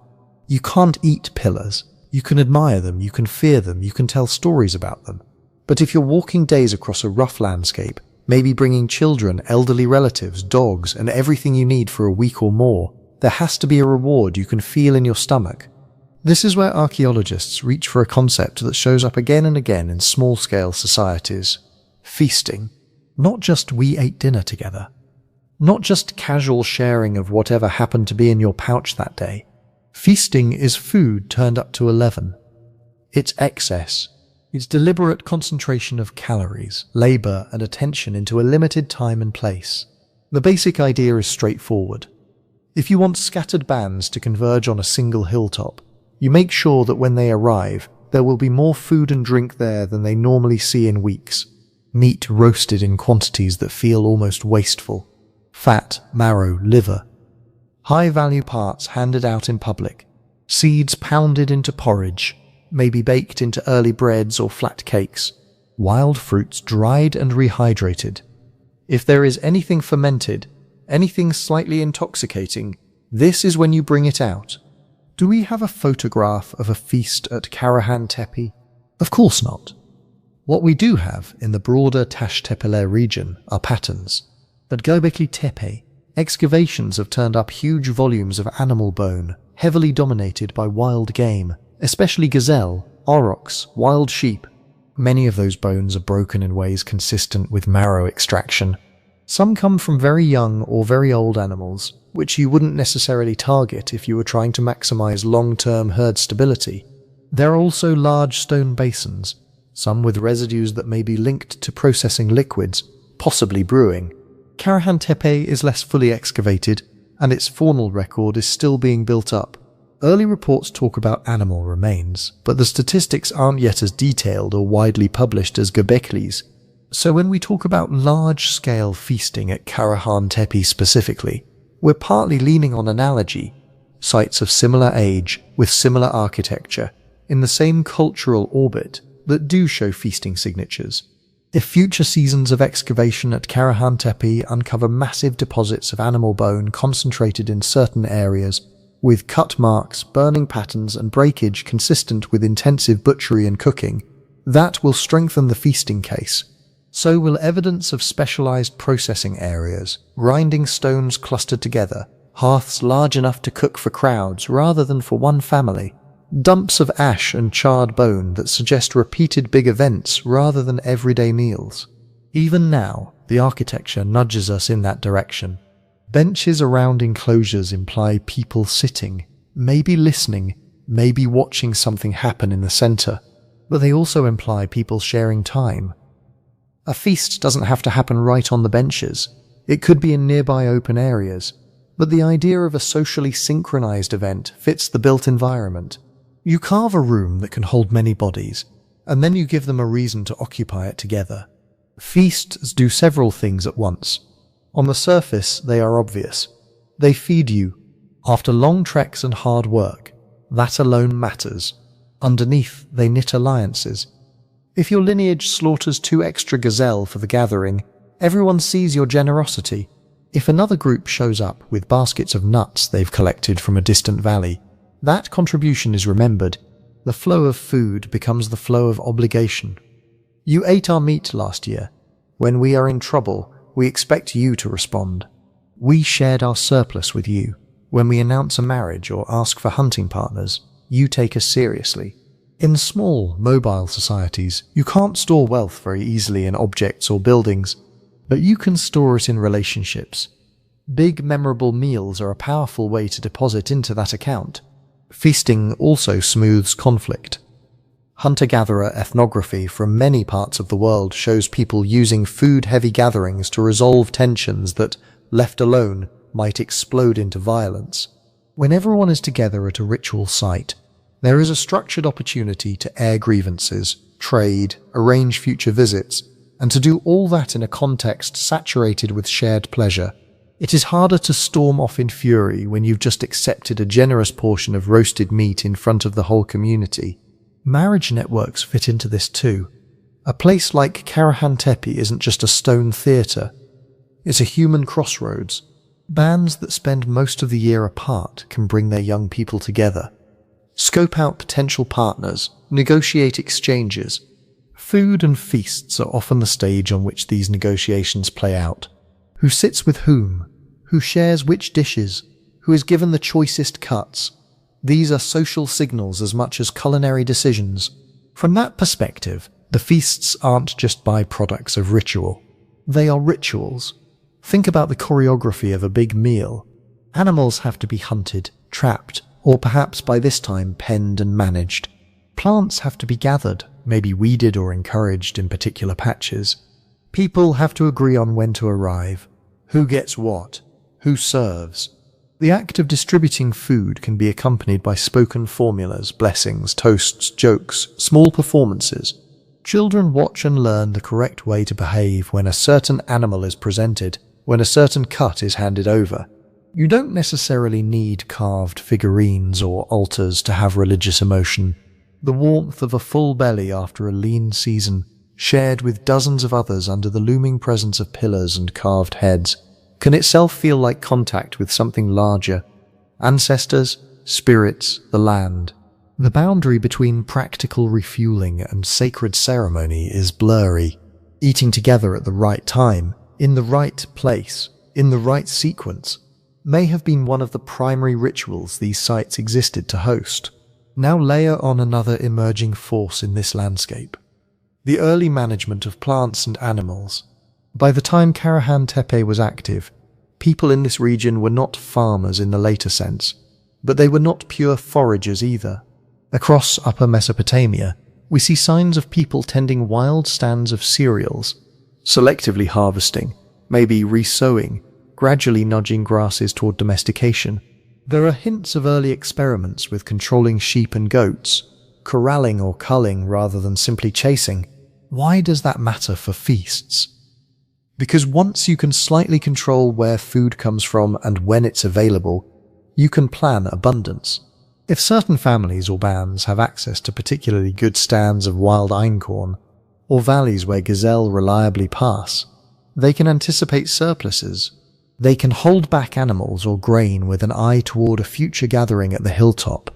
Feasts become less about random windfalls and more about scheduled displays of management skill. Look what we can produce. Look what we can spare. This can intensify the whole system. If status accrues to those who put on the best feasts, there is an incentive to invest more in cultivating patches of land, in keeping animals alive longer to fatten them, in coordinating hunts to coincide with the ritual calendar. The gatherings at places like Karahan Tepe might actually drive early cultivation and herd management rather than the other way around.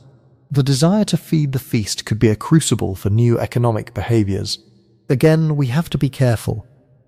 At Karahan Tepe itself, we don't yet have the same depth of plant remains and animal bones analyzed as we do at some neighboring sites. The details of which species were eaten in what quantities, which seasons saw the most intense activity, are still being worked out. So when we talk about scheduled feasts linked to early cultivation here, we are extrapolating from the wider Taş Tepeler pattern and from what we know of similar societies globally.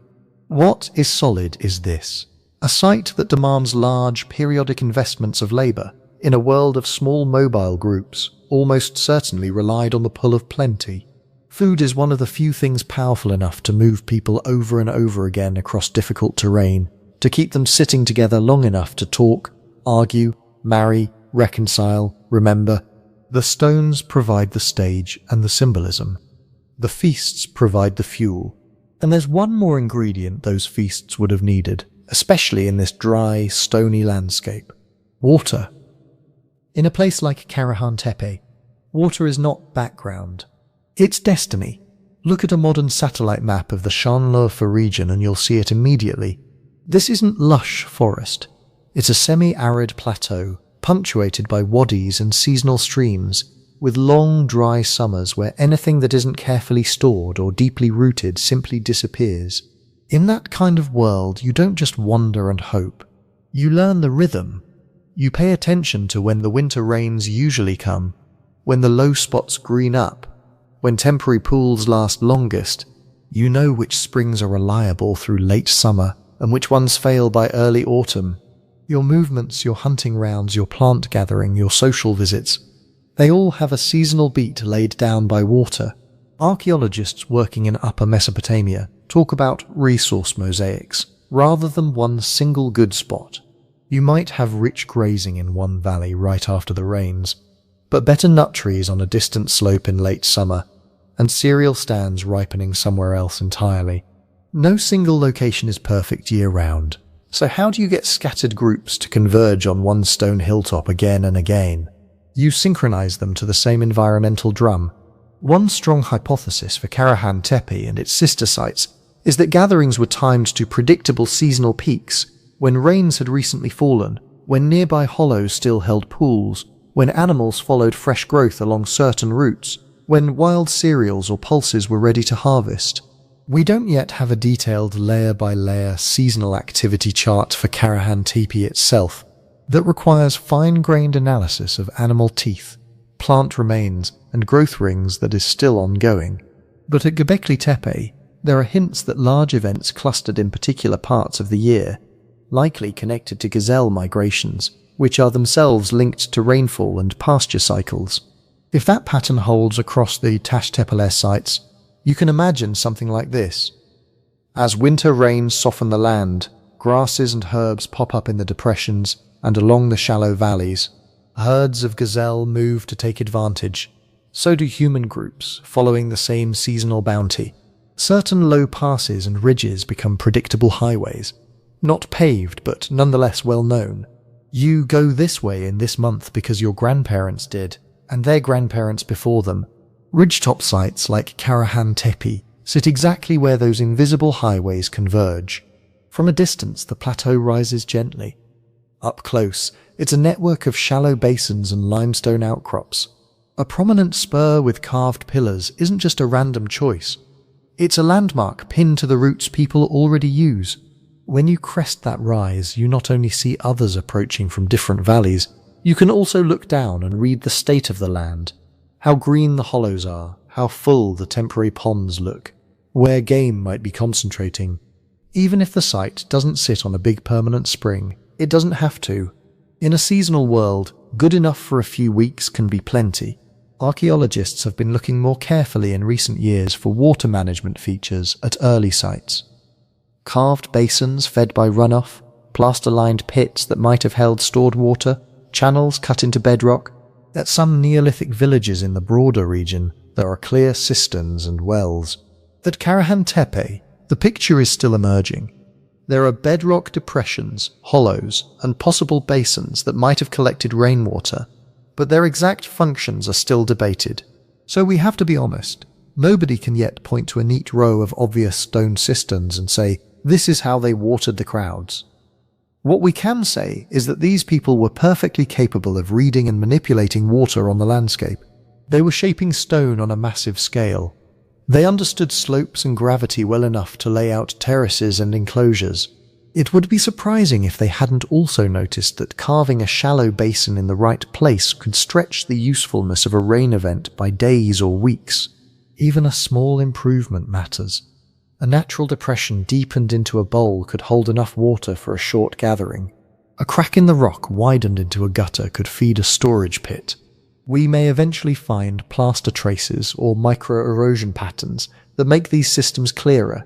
For now, water management at Karahan Tepe sits in the realm of plausible interpretation. supported more by regional analogy and common sense than by direct smoking gun features. But seasonality isn't just about where you drink, it's about when you build. Imagine you're part of a small band that uses Karahan Tepe as a ritual and meeting place. The year isn't a blank sheet. It's divided into periods when you are scrambling to survive, and periods when you have just enough surplus time and energy to do something extra. You probably don't carve a multi-ton pillar in the middle of the leanest month when you're worrying about where the next meal is coming from. You do that work when food is relatively abundant and predictable, right after a good hunting season, or in the wake of a successful plant harvest, when bellies are full and you can afford to spend daylight on something that doesn't immediately feed you. In that sense, the building phases at Karahan Tepe are themselves fossilized seasons. Each enclosure, each new set of benches, each carefully cut head lowered into place represents not just abstract piety, but a specific window in the annual cycle when labor was available. Over decades, those windows stack up into architecture. Maintenance fits the rhythm too. Plaster surfaces crack, pillars tilt, benches crumble. You don't fix them every day. You patch and replaster when people are back, when the gatherings happen, when the rains have made it possible to camp nearby, hunt nearby, maybe water animals in the area. The monuments are not static backdrops. They are synchronized with the same pulse that moves herds and ripens seeds. All of this starts to answer the question that hovers over Karahan Tepe. Why this exact patch of rock and not the valley floor or the next hill over? Part of the answer is ecological. This spot sits inside a web of roots that made it accessible from multiple directions.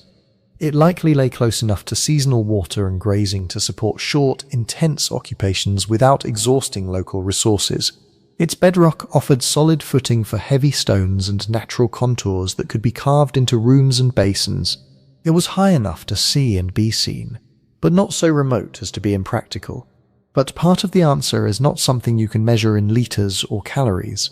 Once a place becomes the stage for important gatherings, for first alliances, major feasts, difficult negotiations, marriages, funerals, it accumulates meaning. The first generation may have chosen it for very pragmatic reasons. Good access, decent water, nice vantage point. The fifth generation returns because this is where we meet. This is where our ancestors carved the first pillars.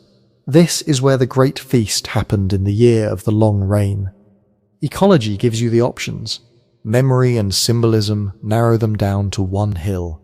By the time the stone heads are staring from their carved pits and the T-shaped pillars are rising around them, Karahan Tepe is no longer just a smart place to be when the rains come. It is a node where climate, movement and story intersect. The timing of the visits follows the sky and the soil. The choice of the spot follows something harder to pin down. A shared decision that this, among all the possible ridges, is where the human and more than human worlds will meet. And in that meeting, one theme keeps surfacing in the archaeology: the presence of the dead. If you zoom out from Karahan Tepe and look across the wider pre-Pottery Neolithic world, you start to see a pattern that's hard to ignore. People were doing strange, careful, deliberate things with the bodies of their dead. At Jericho, several hundred kilometers to the southwest, and a bit later in time, archaeologists found skulls that had been removed from skeletons, the faces rebuilt in plaster, the eye sockets filled with shells. At Chiunu and other early sites in southeastern Anatolia, there are buildings with human remains under the floors, sometimes disturbed and rearranged, long bones missing, skulls separated, burials reopened months or years after death. This isn't casual disposal. It looks like a world where the dead don't simply go away. They are revisited, moved, curated. Pieces of them, especially heads, are treated almost like powerful objects. It's dangerous to assume that every PPN community thought about death in the same way, or that practices we see in one place must have existed everywhere.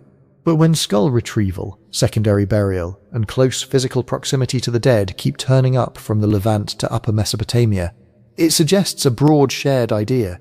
Ancestors matter, and their presence needs managing. Karahan Tepe fits into this horizon, but in its own quiet way. So far, there is no big cemetery exposed on the hilltop. no row of graves wrapping the enclosures. Human remains from the site are still sparse and scattered in the published record. That means we have to tread carefully. We can't point to a chamber full of skulls and say, "Here is the ancestor house." What we do have instead are carved heads, human faces emerging from stone, isolated, repeated, often emphasized in places that seem to matter architecturally, set into walls, aligned with enclosures, clustered in specific spaces. In a region where we know people were separating and venerating actual human skulls, the appearance of durable, carved stone heads is at least suggestive. Not proof, not a one-to-one replacement, but suggestive. They might be gods, spirits, mythic beings. They might be stylized portraits of living leaders, or generalized images of personhood, or they might sit somewhere between all of those, stone stand-ins for an important category of beings that includes dead kin, remembered founders, perhaps even non-human forces that are spoken of as if they were elders. When you live in a small community, your social world is shallow in time. You know your parents, grandparents, maybe a few generations back through stories. But when you gather from many bands and lineages, a site like Karahan Tepe seem designed to facilitate, you suddenly have a deeper past to negotiate. Whose ancestors count? Who has rights to speak, to host, to decide what happens in the enclosure? One way to make that past visible is to bring actual bones and skulls. Another is to carve heads into the very architecture. If you think of the T-shaped pillars as powerful presences, maybe human-like, maybe other than human, the carved heads could be their more intimate cousins, not towering abstract forms, but highly focused faces. This line, this clan, this remembered person. Again, we're in interpretive territory here. We don't have inscriptions. We don't have an oral history from 11,000 years ago explaining who these faces are. What we do have is a consistent anthropological reality. In societies without writing, the dead are often the backbone of social memory. They are how you tell time. When your grandfather died. When the woman with the scar on her arm was taken by the leopard. They anchor land claims, marriage rights, obligations. A piece of ground is not just where you camp. It's where so-and-so is buried. It's where their spirit listens. In that kind of world, a monumental site like Karahan Tepe isn't just a meeting place in space. It's a meeting place in time. You don't need written records to remember. You need landmarks, rituals, and repetition. The enclosures, benches, and carved bodies become what cognitive scientists call external memory devices. You store pieces of information outside the brain so that stories have something to hook onto. Imagine being a child brought to Karahan Tepe for the first time. An elder points to a particular head, half emerging from the wall, and tells you, "This is the place of our beginning," or "This is the one who first cut the stone here." The head is not literally that person, but it gives the story a fixed address. Next time you come back, the stone hasn't moved. The narrative can be reattached, retold, adjusted, but always anchored to that same carved presence. Over decades, maybe centuries, a whole lattice of stories could accrete around these stones. Who built which enclosure, who sponsored which feast, which group did what in the year of the drought or the flood. The pillars and heads don't record history the way a clay tablet does, but they scaffold memory, stabilizing key episodes so they can be transmitted across generations. This is one way to keep the past close without archives, dates, or written genealogies. You walk through your history. You sit on its benches. You touch its pillars. You look into the faces your grandparents looked at. Does this mean Karahan Tepe was primarily an ancestor shrine? We don't know. The evidence so far doesn't show rows of burials under every floor, or piles of bones tucked neatly along the walls. If excavators start uncovering repeated burials beneath thresholds, clusters of skulls near specific heads, or cut marks consistent with defleshing and secondary burial, then the case for a strong mortuary function will grow. So would signs of repeated burning and rebuilding of floors with human remains incorporated, patterns seen at some other Neolithic ritual buildings. Right now, our sense of death at Karahan Tepe leans heavily on analogy. We look at Göbekli Tepe. where human bones with cut marks have been found in ritual contexts, hinting at complex treatment of bodies. We look at Jerf el-Hamar, Cheyanu, and other early sites where special buildings hold human remains and at times appear to be deliberately decommissioned or burned. We see that in this cultural world, the boundary between house, shrine, gathering hall, and tomb can be surprisingly thin. Then we come back to Karahan Tepe and its stone heads, its enclosed spaces, its careful staging of human-like forms emerging from rock and floor, and we say, this would be a very natural place to weave the living and the dead together. Not just through bones, but through story. Maybe actual burials clustered on the slopes, beyond the currently exposed areas, with the hilltop serving as the place where those burials were collectively remembered and activated. Maybe the dead were brought here temporarily, during decomposition, or for ritual processing, and then carried back to smaller camp cemeteries. The possibilities are many, and the data, for now, are thin. So we have to sit with that uncertainty. What we can say, without overreaching, is that Karahan Tepe belongs to a wider Neolithic constellation in which the dead are not absent. They are part of how communities define themselves, claim continuity, and make sense of change.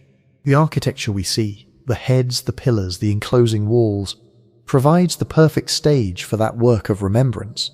And that, in turn, feeds into something bigger than any single ancestor, feast, or burial.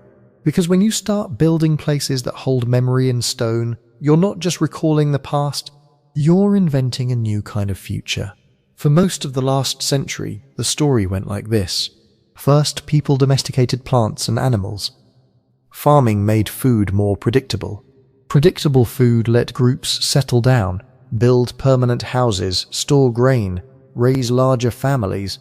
Once villages existed and surpluses piled up, then you got extra time and resources for specialists, priests, and big communal projects. Agriculture first. Temples, monuments, and complex rituals later. Karahan Tepe, Göbekli Tepe, and their sister sites don't sit comfortably inside that script. These hilltops are old. We're talking 11th millennium BCE territory, well before clear, full-blown agriculture in this region. No fields of neatly domesticated wheat ringing the site. No rows of house foundations full of grinding tools and storage bins that scream farm village on the scale we see 1,000 years later. Yet right here, on a bare rocky ridge, someone orchestrated serious construction. Deep, carved-out enclosures, tall T-pillars, carefully cut benches, those stone heads and bodies. Long-term planning baked into the layout. A labour budget that is hard to reconcile with tiny, scattered bands improvising their way through each season. This is where the old narrative starts to wobble. Archaeologists sometimes talk about monumentality as something that belongs to the agricultural world. You domesticate cereals, you get surpluses. Big groups gather, and eventually you start aligning stones with solstices.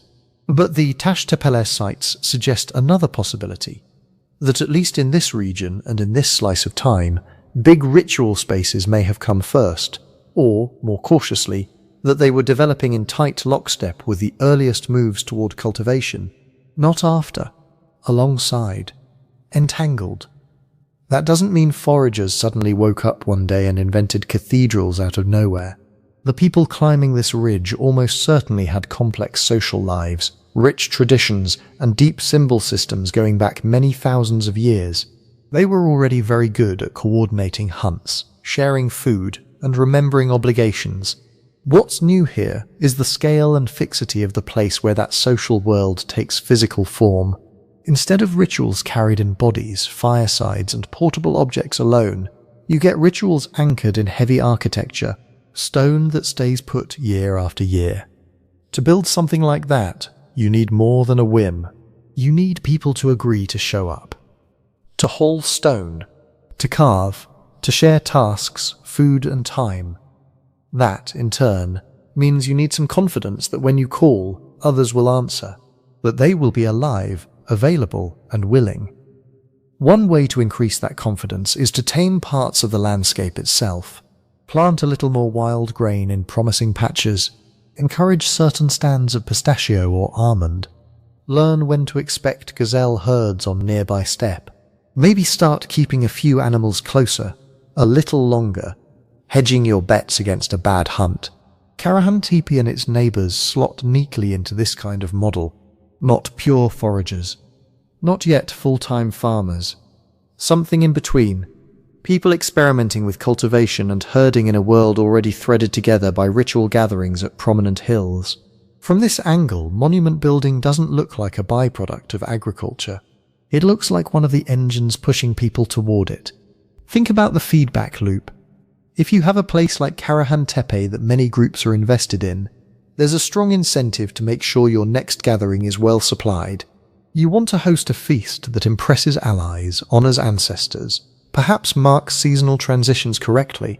That might mean intensifying food production in the months before a big event, tending stands of wild einkorn, driving game toward particular valleys, storing nuts and dried meat. Over time, the more you rely on these gatherings, the more it pays to have reliable surpluses. And the more you depend on surpluses, the more attractive small experiments in cultivation and herd management become. On the flip side, once you have a little extra food, large gatherings become easier to stage more often, with more people and more ambitious construction. Surplus encourages ritual. Ritual encourages surplus. That's the loop some archaeologists see humming quietly in the background of Karahan Tepe's stones. It's important not to flip the old story on its head too fast. We don't suddenly have a neat, reversed slogan, first temples, then fields. The evidence isn't that simple.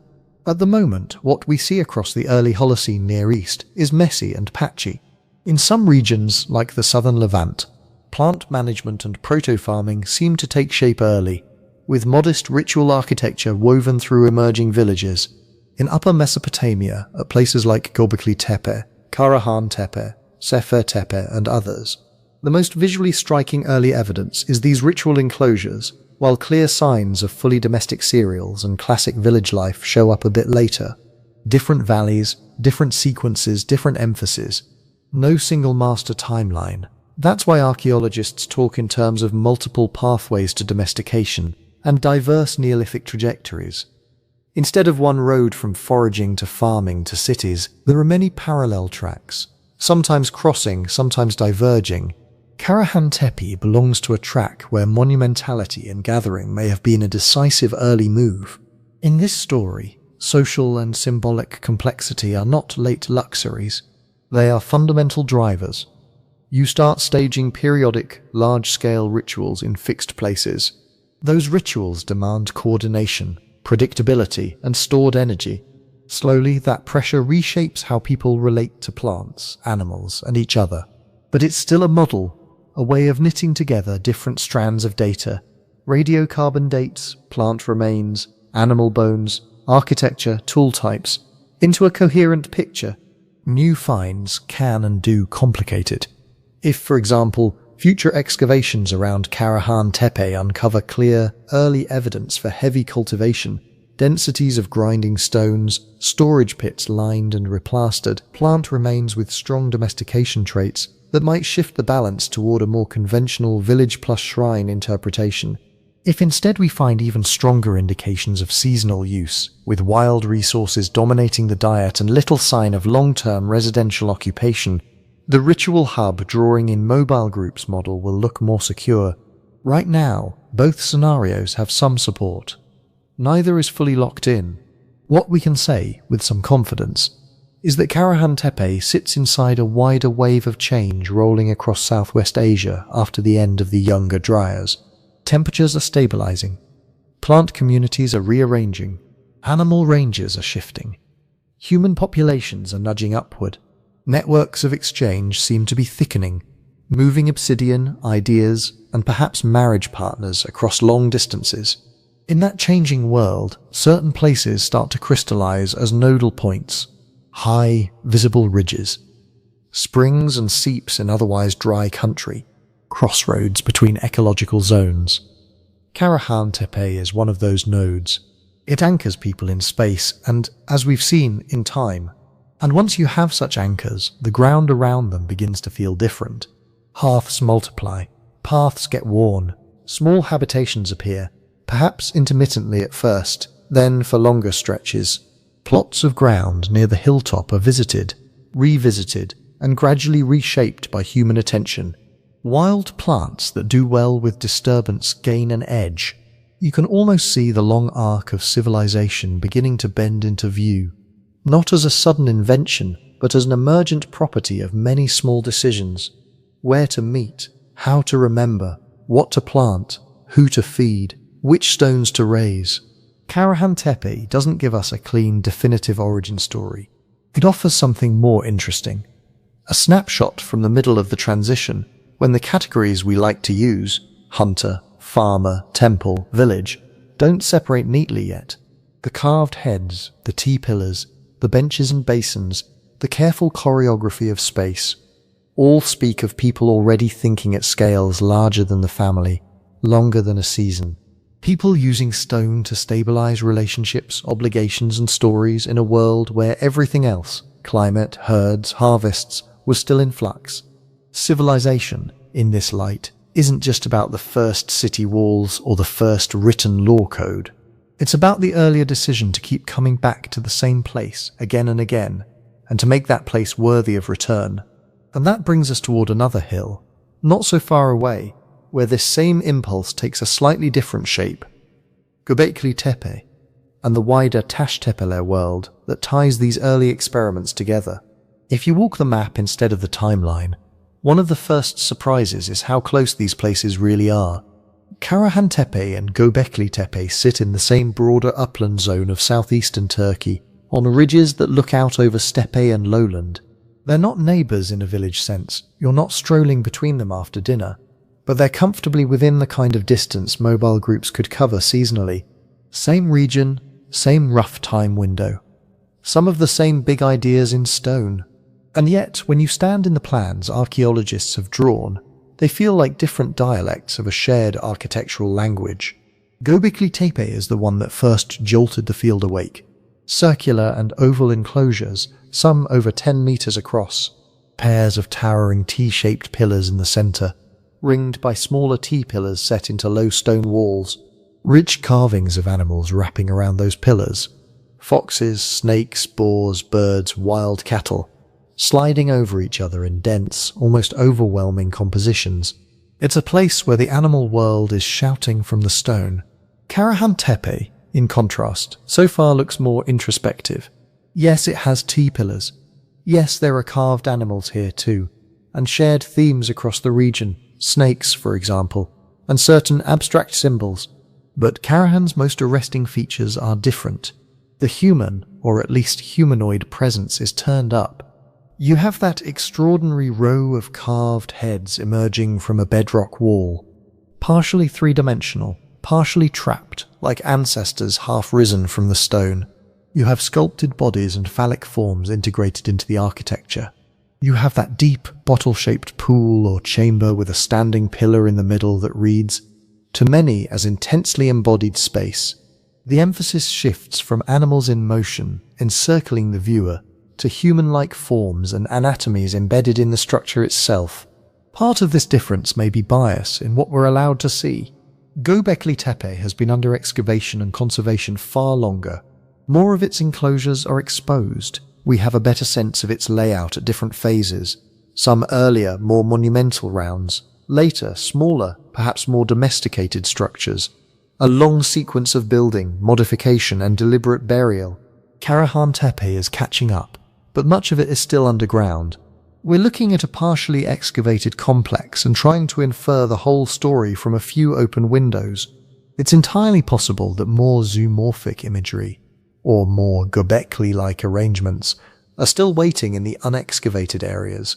It's also possible that what we see now, this heavy stress on human heads, bodies and phallic symbolism, is a real local signature. So when we compare them, it's worth keeping two different kinds of unknowns in mind. One is simply we haven't dug there yet. The other is deeper. Even once fully exposed, they may never line up as two copies of the same plan. They may represent different roles within a shared world. That's where the idea of Taş Tepeler, the stone hills, comes in. Over the last couple of decades, survey and excavation in this region have turned up a growing cluster of sites with overlapping traits. T-shaped pillars, carved imagery, carefully shaped enclosures, evidence for gathering and ritual activity in the pre-Pottery Neolithic. Places like Soft Tepe, Seyburt, Taş Tepe, Harbet-Suvan Tepesi, and others. Some are only lightly explored. Some have yielded small but telling fragments, a pillar here, a carved slab there, that echo the big hills. It's no longer just Göbekli as a lonely anomaly, or Karahan as one curious cousin. It's a landscape dotted with related nodes. In that light, it becomes easier to think in terms of a cultural horizon, a set of shared ideas and practices spread across multiple communities, each hilltop interpreting the common repertoire in its own way. Same toolkit of motifs and building skills, different emphases, different layouts, different roles. Maybe Göbekli Tepe, with its dense animal imagery and giant central pillars, was a major regional gathering point, tuned to large multi-group events. Maybe Karahan Tepe, with its more intimate carved heads and those deeply cut spaces, played more with themes of embodiment, initiation, or ancestor presence. Those are hypotheses, not settled facts. But the network model encourages this kind of differentiated thinking. Instead of asking, what was Göbekli Tepe for? As if one site must somehow solve all our questions about early monumentality, we can ask, what roles did these various hills play within a wider social and ritual web? Once you start imagining that web, certain things fall into place without needing a single dramatic mystery key. If you have multiple prominent hills all built up over generations, it's not hard to picture circuits of movement between them. Groups might climb different sites at different times of year, or for different kinds of events. Feasts, negotiations, rites of passage, ancestor commemorations. Some hills could have been more local. Others might have drawn people from much farther away, functioning as regional pilgrimage centers long before organized religion in the later sense. Shared builders are one possibility. Specialized teams moving between hills, carrying techniques, stories, and stylistic quirks. Shared ideas are almost certain. Similar pillar forms, repeated animal types, common abstract symbols. These suggest some level of communication and mutual awareness, even if each site had its own house style. But similarity doesn't automatically mean that one hill is the blueprint and all others are knockoffs. Cultures can converge on similar forms because they share environments, resources, and problems to solve. They can also spread ideas horizontally, through marriage, trade, and shared rituals, without anyone being in charge or any single master temple dictating the design. This is where a network perspective helps rein in our tendency to look for singular origins. If you assume there must have been one first, one most important site, one original revelation that everyone else copied, then every new discovery becomes a piece to wedge into that hierarchy. If instead you think in terms of interacting communities, co-evolving practices and feedbacks across a region, the puzzle looks different. Karahan Tepe doesn't need Göbekli Tepe to explain it. Göbekli doesn't need to be the spiritual capital whose influence trickles outward in a neat gradient. Both can be nodes in a mesh, sometimes cooperating, sometimes competing, sometimes diverging in how they materialize shared myths or social arrangements. The Taş Tepeler label is useful here, but it's also a shorthand. It doesn't mean every stone hill in the region belongs to exactly the same group, or that there was a single Taş Tepeler people with a unified identity. It just marks a cluster of sites that in this slice of time share certain architectural and symbolic logics. Within that cluster, there were almost certainly fine-grained differences. Language variants, local lineages, slightly different hunting territories and plant niches, distinct stories about origin and obligation tied to particular hills or springs. So when we line up Göbekli Tepe and Karahan Tepe side by side, the goal isn't to crown one as the template and the other as the copy. It's to see how each one makes more sense when you remember it was never alone. A row of stone heads half emerging from bedrock feels different if you imagine it as part of a region where other communities are carving foxes and cranes into towering slabs a day's walk away. A T-shaped pillar at Karahan Tepe is easier to understand when you know there are dozens of T-pillars at neighbouring sites, some rough, some exquisitely finished, suggesting not an isolated invention but a shared, evolving convention. At the same time, responsible comparison means keeping our boundaries clear. Common forms and dates tell us these hills belong to a related world. They don't, by themselves, tell us exactly who was building where, or whether the same named groups used both hilltops, or whether myths carved at one site were told in identical ways at another. We can talk about likely networks, overlapping traditions, and regional horizons. We should be cautious about neat stories in which a single centre invents civilization and everyone else merely follows the script. Karahan Tepe, seen inside the Taş Tepeler world, becomes less of a standalone riddle and more of a window into how early monumentality can spread and diversify across a landscape.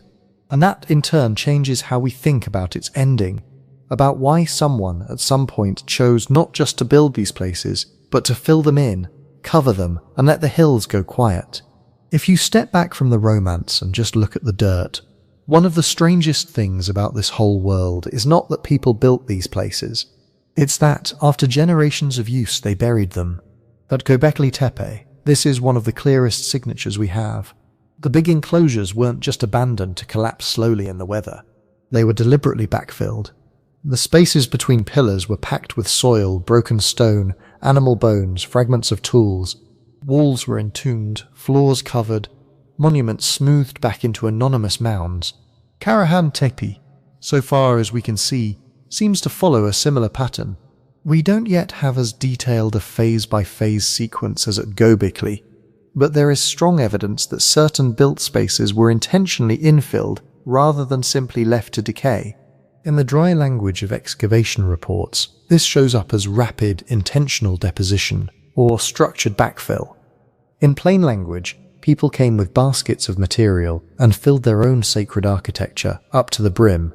That act, consciously erasing your own monument, might be the biggest mystery on the hill. Archaeologists, as you might expect, have not ignored it. The most straightforward class of ideas sees backfilling as part of a ritual cycle. On this view, enclosing a space in stone and then later sealing it with earth and debris are two halves of the same story. You construct a powerful place. It lives for a while in the community's ritual life. Then, at some point, you kill it. You retire it in a controlled way. You bury the old power so that new constructions, new arrangements, new stories can take shape elsewhere.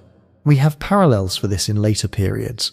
Temples that are ritually closed, shrines that are carefully dismantled or buried when their time is done, houses in some traditional societies that are burned or filled in when their owner dies, turning domestic space into a kind of memorial mound. What gives this hypothesis real traction at Göbekli and, by extension, sites like Karahan is the patterning in the fill. The backfill is not just random hill wash. It includes large quantities of broken but still identifiable objects. Animal bones from feasts, flint tools, fragments of figurines, bits of earlier architecture. It looks a lot more like selected, meaningful refuse from nearby activity areas than like a natural landslide.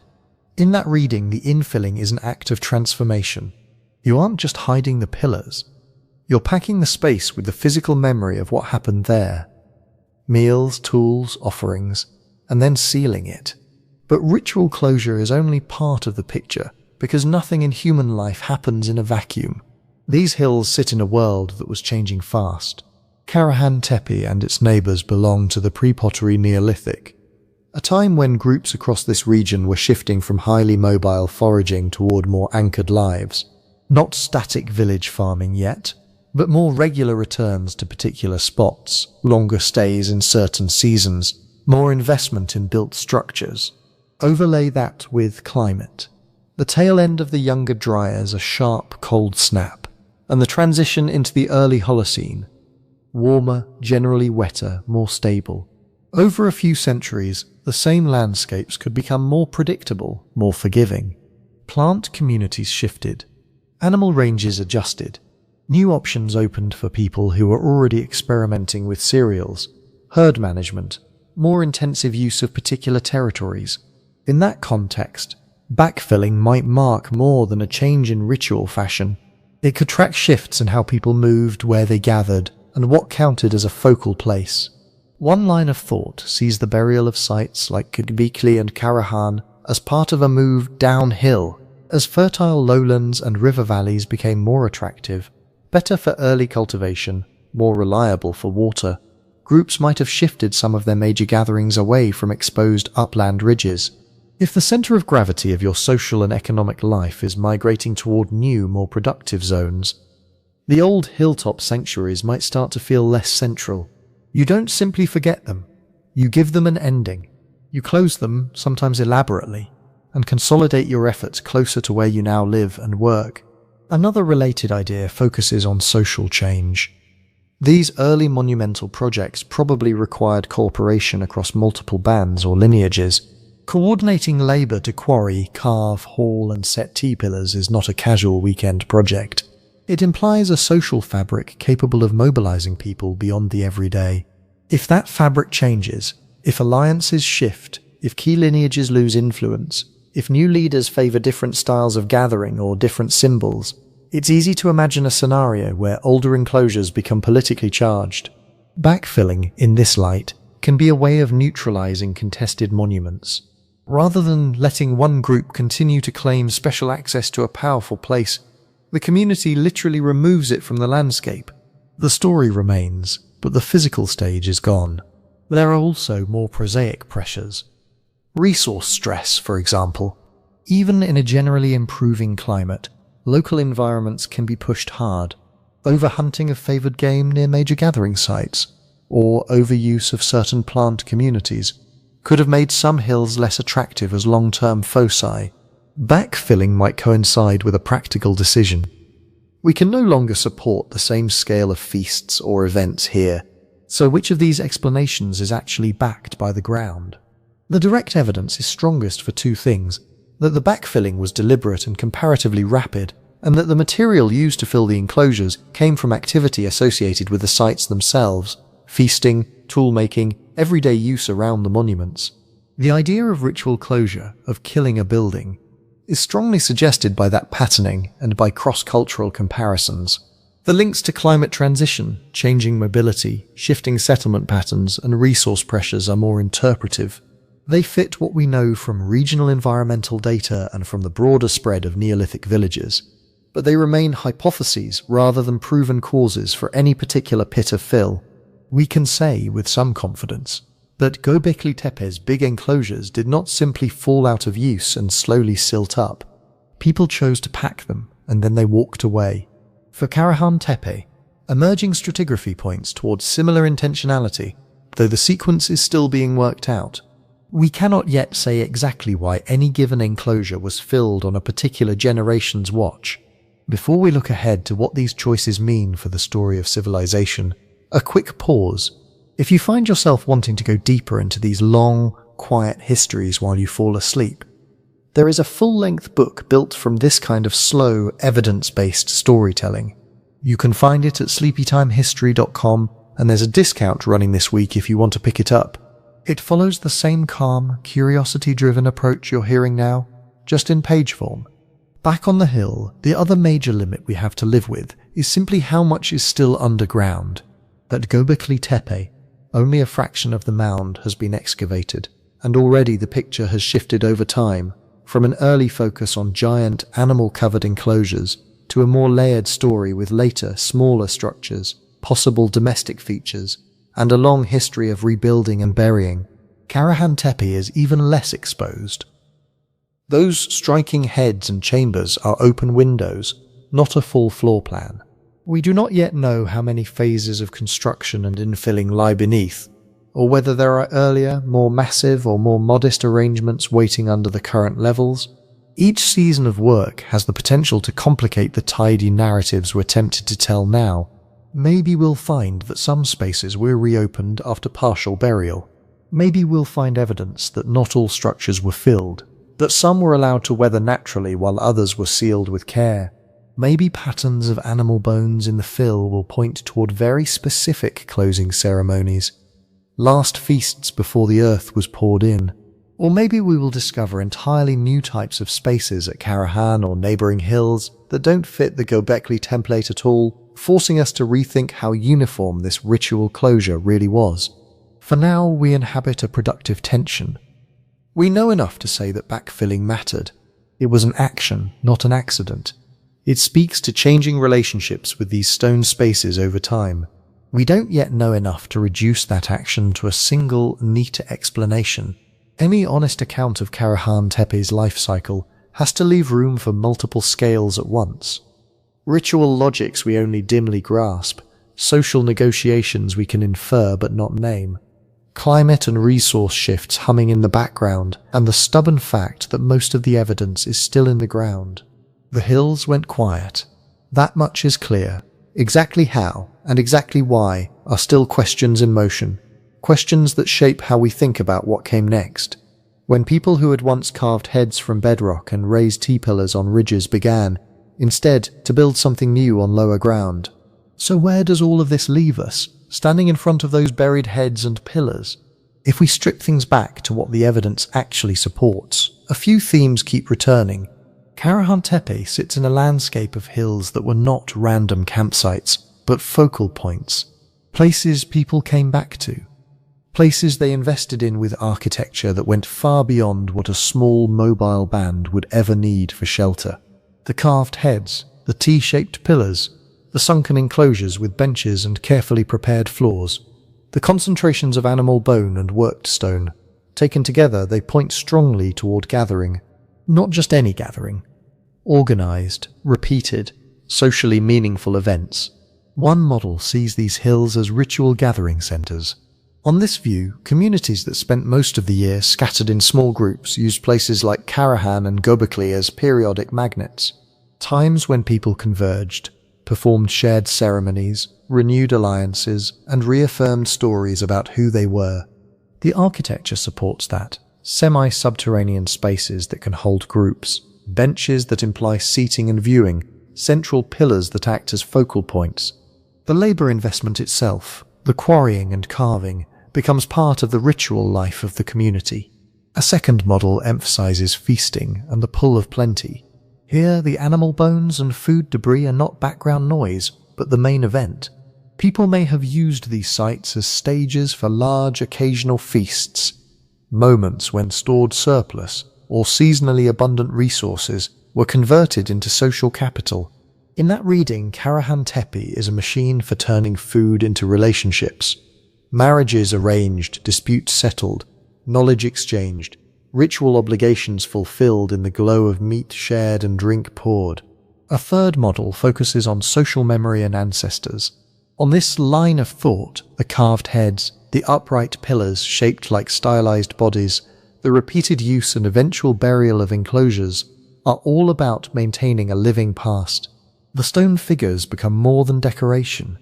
They stand in for important beings, whether mythic animals, protective forces, or remembered dead.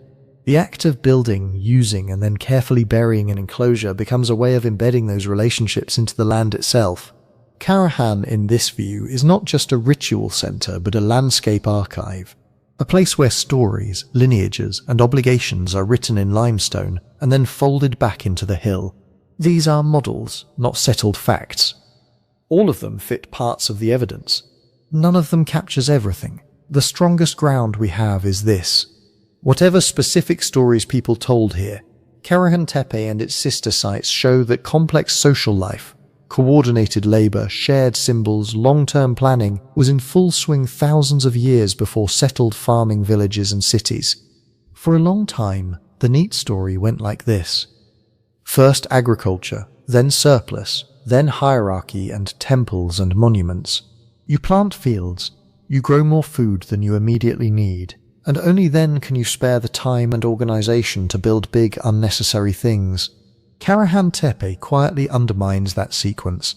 Here, in the window between the younger Dryas and the early Holocene, we see monumental architecture emerging among groups that were still largely hunter-gatherers and early experimenters with cultivation and herding. The monuments come first, or at least very early.